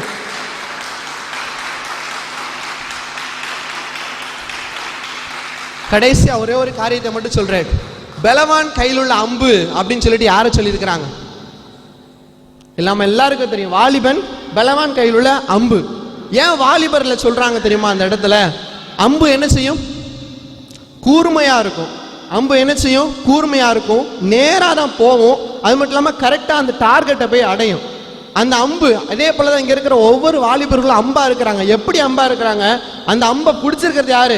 ஆண்டவர் அப்படிங்கிற ஒரு விசுவாசத்தினால்தான். ஏன் ஆண்டவர் அந்த இடத்துல முதியோரை சொல்லல? வாலிபர்களுடைய விசுவாசம் சிறந்தது அப்படிங்கிறத காட்டுறதுக்காக தான் வாலிபர்கள் பலவான் கையில் உள்ள அம்பு அப்படின்னு சொல்லியிருக்கிறாங்க. ஸோ விளையும் பயிர் முளையிலேயே தெரியும். எல்லாரும் சொன்னாங்க. இன்னைக்கு நம்ம மத்தியில் இருக்கிற ஊழியக்காரர்கள் நம்ம சிந்தித்து பார்ப்போம். ஒரு மறைந்த ஒரு ஊழியக்காரர் சாம் ஜபத்துரை என்று சொல்லி ஒருத்தங்க இருக்கிறாங்க. அவங்களுடைய வாழ்க்கையை குறித்து சிந்தித்து பார்ப்போம். அவங்க வாழ்க்கையில அவர் சொன்ன ஒரு சின்ன கதையை நான் சொல்லி முடிக்க விரும்புகிறேன். அவர் ஆரம்ப காலத்தில் ஊழியத்துக்கு வந்த புதுசில், வாலிபராக இருக்கிற ஸ்டேஜில் ஊழியத்துக்கு வந்தார். ஊழியத்துக்கு வந்த புதுசில் அவருடைய விசுவாசத்தை பாருங்களேன். அவர் புக்கில் எழுதியிருந்தார். அவர்கிட்ட ஒன்றுமே கிடையாதான், ஊழியம் உண்டு, சர்ச்சு உண்டு. அவருக்கு உட்காரத்துக்கு ஒரு டேபிள் கிடையாது, சேர் கிடையாது, ஒரு இடத்துக்கு இன்னொரு இடத்துக்கு போகிறதுக்கு ஒரு சைக்கிள் கூட கிடையாதான். அப்போ ஆண்டவர்கிட்ட அவர் ஜோம் பண்ணாரா, ஆண்டவரே எனக்கு நீங்கள் இந்த மாதிரி காரியங்கள் தாங்க அப்படின்னு சொல்லி ஜோம் பண்ணாரா. அப்போ ஆண்டவர் சொன்னாரா, நீ கேட்கறது கரெக்டு, ஆனால் கேட்கறத தெளிவாக கேளு அப்படின்ட்டாரா. அப்போ இவர் யோசிச்சு பார்த்துக்கிட்டே இருக்கிறாரு. அப்போ ஒரு வசனத்தின் வழியாக கர்த்தர் பேசுகிறார். அந்த வாலிபன் கர்த்தருடைய வார்த்தையை விசுவாசத்தினால அவர் என்ன கேட்டாரோ மறு வாரமே ஆண்டவர் அவருக்கு கட்டளையிட்டார். அப்படி சிறந்து விசுவாசத்துல வாலிப ஸ்டேஜிலே வளர்ந்ததுனால தான் ஒரு நல்ல ஊழியக்காரரை நாம் பெற்றிருக்க முடியும். அதே போலதான் மோகன் சிலாசர் ஐயா அவர்களும் அவர் வாலிப பிராயத்திலே கர்த்தருக்கு தன்னை அர்ப்பணித்தனால்தான். இளைஞர்கள் இல்லாம முதியோர் எங்கிருந்தே வந்தாங்க? டைரக்டா முளைக்க முடியுமா? இளைஞர் இருந்தாதான் முதியோர். எனவே விசுவாசத்தில் சிறந்தவர்கள் இளைஞரே இளைஞரே இளைஞரே என்று சொல்லி என்னுடைய வாதத்தை நான் முடித்துக் கொள்கிறேன். சபாஷ், அருமையாக கருத்துக்களை தொகுத்து வழங்கி இருக்கிறார்கள். ஒரு மாஜிஸ்ட்ரேட், ஒரு நீதிபதியினுடைய நிலைமை என்ன தெரியுமா? அவர் எப்படி தீர்ப்பு வழங்க வேண்டும்? அவர் படித்த படிப்பை வைத்து தீர்ப்பு வழங்க முடியாது. அவர் எவ்வளவுதான் சட்டத்தை படிச்சிருந்தாலும் அவர் படித்த படிப்பின்படி தீர்ப்பு வழங்க முடியாது.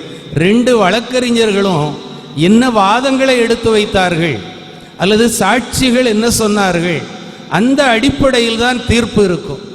இங்கே நீங்கள் சாட்சிகளாக இருக்கிறீர்கள். அருமையான வழக்கறிஞர்கள் சொன்னதை நீங்கள் கேட்டிருக்கிறீர்கள். எப்பொழுது முடிவு எப்படி இருக்கும் எல்லாம் கடைசியில் அதைத்தான் நம்ம பார்க்க ஆசைப்படுவோம். ஒரு சின்ன பையன் ஒரு சிம் கார்டை விழுங்கிட்டான். உடனே அம்மா கஸ்டமர் கேருக்கு ஃபோன் பண்ணாங்க. இது கஸ்டமர் கேர் தானே? அம்மா, ஐயா என் பையன் சிம் கார்டை விழுங்கிட்டான். அப்படியா? உடனே டாக்டர்கிட்ட கூட்டிகிட்டு போங்க. அந்த அம்மா கேட்குறாங்க, ஐயா அதில் 95 பைசா பேலன்ஸ் இருந்தது, அவன் பேசுனா குறைஞ்சு போகுமா? அதைத்தான் நான் உங்கள்கிட்ட கேட்குறேன் அப்படின்னு முதுமை கேட்டது. இளமை சிம் கார்டையும் விழுங்கிட்டு ஏப்ப விட்டுட்டு ஜம்முன்னு இருக்கும். முதுமை கள்ளங்கவடம் இல்லாதது. இந்த பிள்ளைகளுக்கு எத்தனையோ டெக்னிக் தெரியும். நீங்கள் என்னதான் சொன்னாலும் அந்த பிள்ளைகள் செய்ய வேண்டியதை செய்துக்கிட்டே தான் இருப்பாங்க. என்ன கணவர் சொல்கிற ஒய்ஃபு மனைவி சொன்னாங்க, நம்ம வீட்டில் ஒய்ஃபை சரியில்லைன்னு கம்ப்ளைண்ட் பண்ணிட்டு வாங்கன்னு. அவர் போய் எப்படி கம்ப்ளைண்ட் பண்ணாரு? ஒய்ஃபுக்கு ஐ சரியில்லை, ஒய்ஃபை சரியில்லைன்னு சொன்னா அவர் ஒய்ஃபுக்கு ஐ சரியில்லைன்னு கம்ப்ளைண்ட் பண்ணி வந்துட்டார். இப்படி ஒருவேளை சில குறைபாடுகள் இருக்கத்தான் செய்யும். கடைக்காரர் ஆப்பிள் எவ்வளவுன்னு கேட்டு கடைக்காரர் சொல்றாரு 200 ரூபாங்கிறாரு. 1 கிலோ ஆப்பிள் 200 ரூபான்னு கடைக்காரர் சொல்றாரு. வாடிக்கையாளர் போய் என்னங்க ஒரு 20 ரூபா குறைச்சிடக்கூடாதா? குறைச்சிட்டார். அந்த நேரம் பார்த்து ஒருத்தன் கை நீட்டுனான், ஐயா தர்மம் போடுங்க. இவர் பார்த்தாரு, அங்கே 20 ரூபா குறைச்சிட்டோம், அவன் பாவம் ஏசிக்கிட்டே இருப்பான். அந்த புண்ணியத்தை நாம் அந்த பாவத்தை புண்ணியமாக்கணும்னா இந்த 20 ரூபாயை அவனுக்கு தர்மம் கொடுத்துருவோன்னு சொல்லி தர்மம் கொடுத்துட்டார். இப்போ கடைக்காரரு பார்க்காரு, கடைக்காரருக்கு நினைக்கிறாரு, அவர் சொல்கிறாரு, ஐயா இப்போ 20 ரூபா நீங்கள் தர்மம் போட்டீங்க, இந்த புண்ணியம் உங்களுக்கா எனக்கா? நான் 20 ரூபா குறைச்சி தந்ததுனால தான் நீங்கள் அதை அவனுக்கு கொடுத்தீங்க. அவன் யாரை வாழ்த்திட்டு போகிறான்? ஐயா நீங்கள் நல்லா இருக்கணும் அப்படின்னு உங்களை தான் வாழ்த்திட்டு போனான். அவர் யார் தெரியுமா? இந்த கடைக்கே அவர்கிட்ட தான் நான் ஃபைனான்ஸ் வாங்கி போட்டிருக்கேன். அவர் இப்படி கடைக்கடையாக 5-10 வாங்கி பேங்க்கில் நிறைய சேர்த்து வச்சிருக்கிறாரு. அவர்கிட்ட நாங்கள் ஃபைனான்ஸ் லோன் வாங்கி இந்த கடையை நடத்துகிறோம் ஐயா அப்படிங்கிறாங்க. இன்னைக்கு பெரிய கடவுள். இன்னைக்கு நம்ம பிச்சைக்காரங்களை போல ஆண்டவருடைய சமூகத்தில் வந்து ஐயா போடுங்க ஐயா போடுங்கன்னு, எனக்கு இது தாங்க இது தாங்கன்னு கேட்குறோம். கேட்க வேண்டாம், ஆண்டவர் தெரியும். நம்ம விசுவாசத்தோட எதை கேட்டாலும் அதை ஆண்டவர் கொடுக்க வல்லவர். ஆகவே இளையோரா முதியோரா என்பதை தீர்ப்பாக நாம் சொல்லும்போது அந்த 2 தீமோத்தேயு 1 முடிங்க 5 தானே என்ன சொல்லுது? விசுவாசம் முதல்ல இங்க இருந்தது, பாட்டிக்கிட்ட இருந்தது, 2வது அம்மா கிட்ட இருந்தது, இப்போ உங்ககிட்ட வந்திருக்கு. சரியாப்பா? பொறுமையா போப்பா.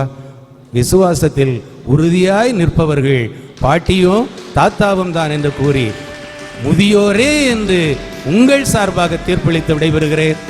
ஒத்துழைப்பு தந்த அனைவருக்கும் நன்றி, வணக்கம்.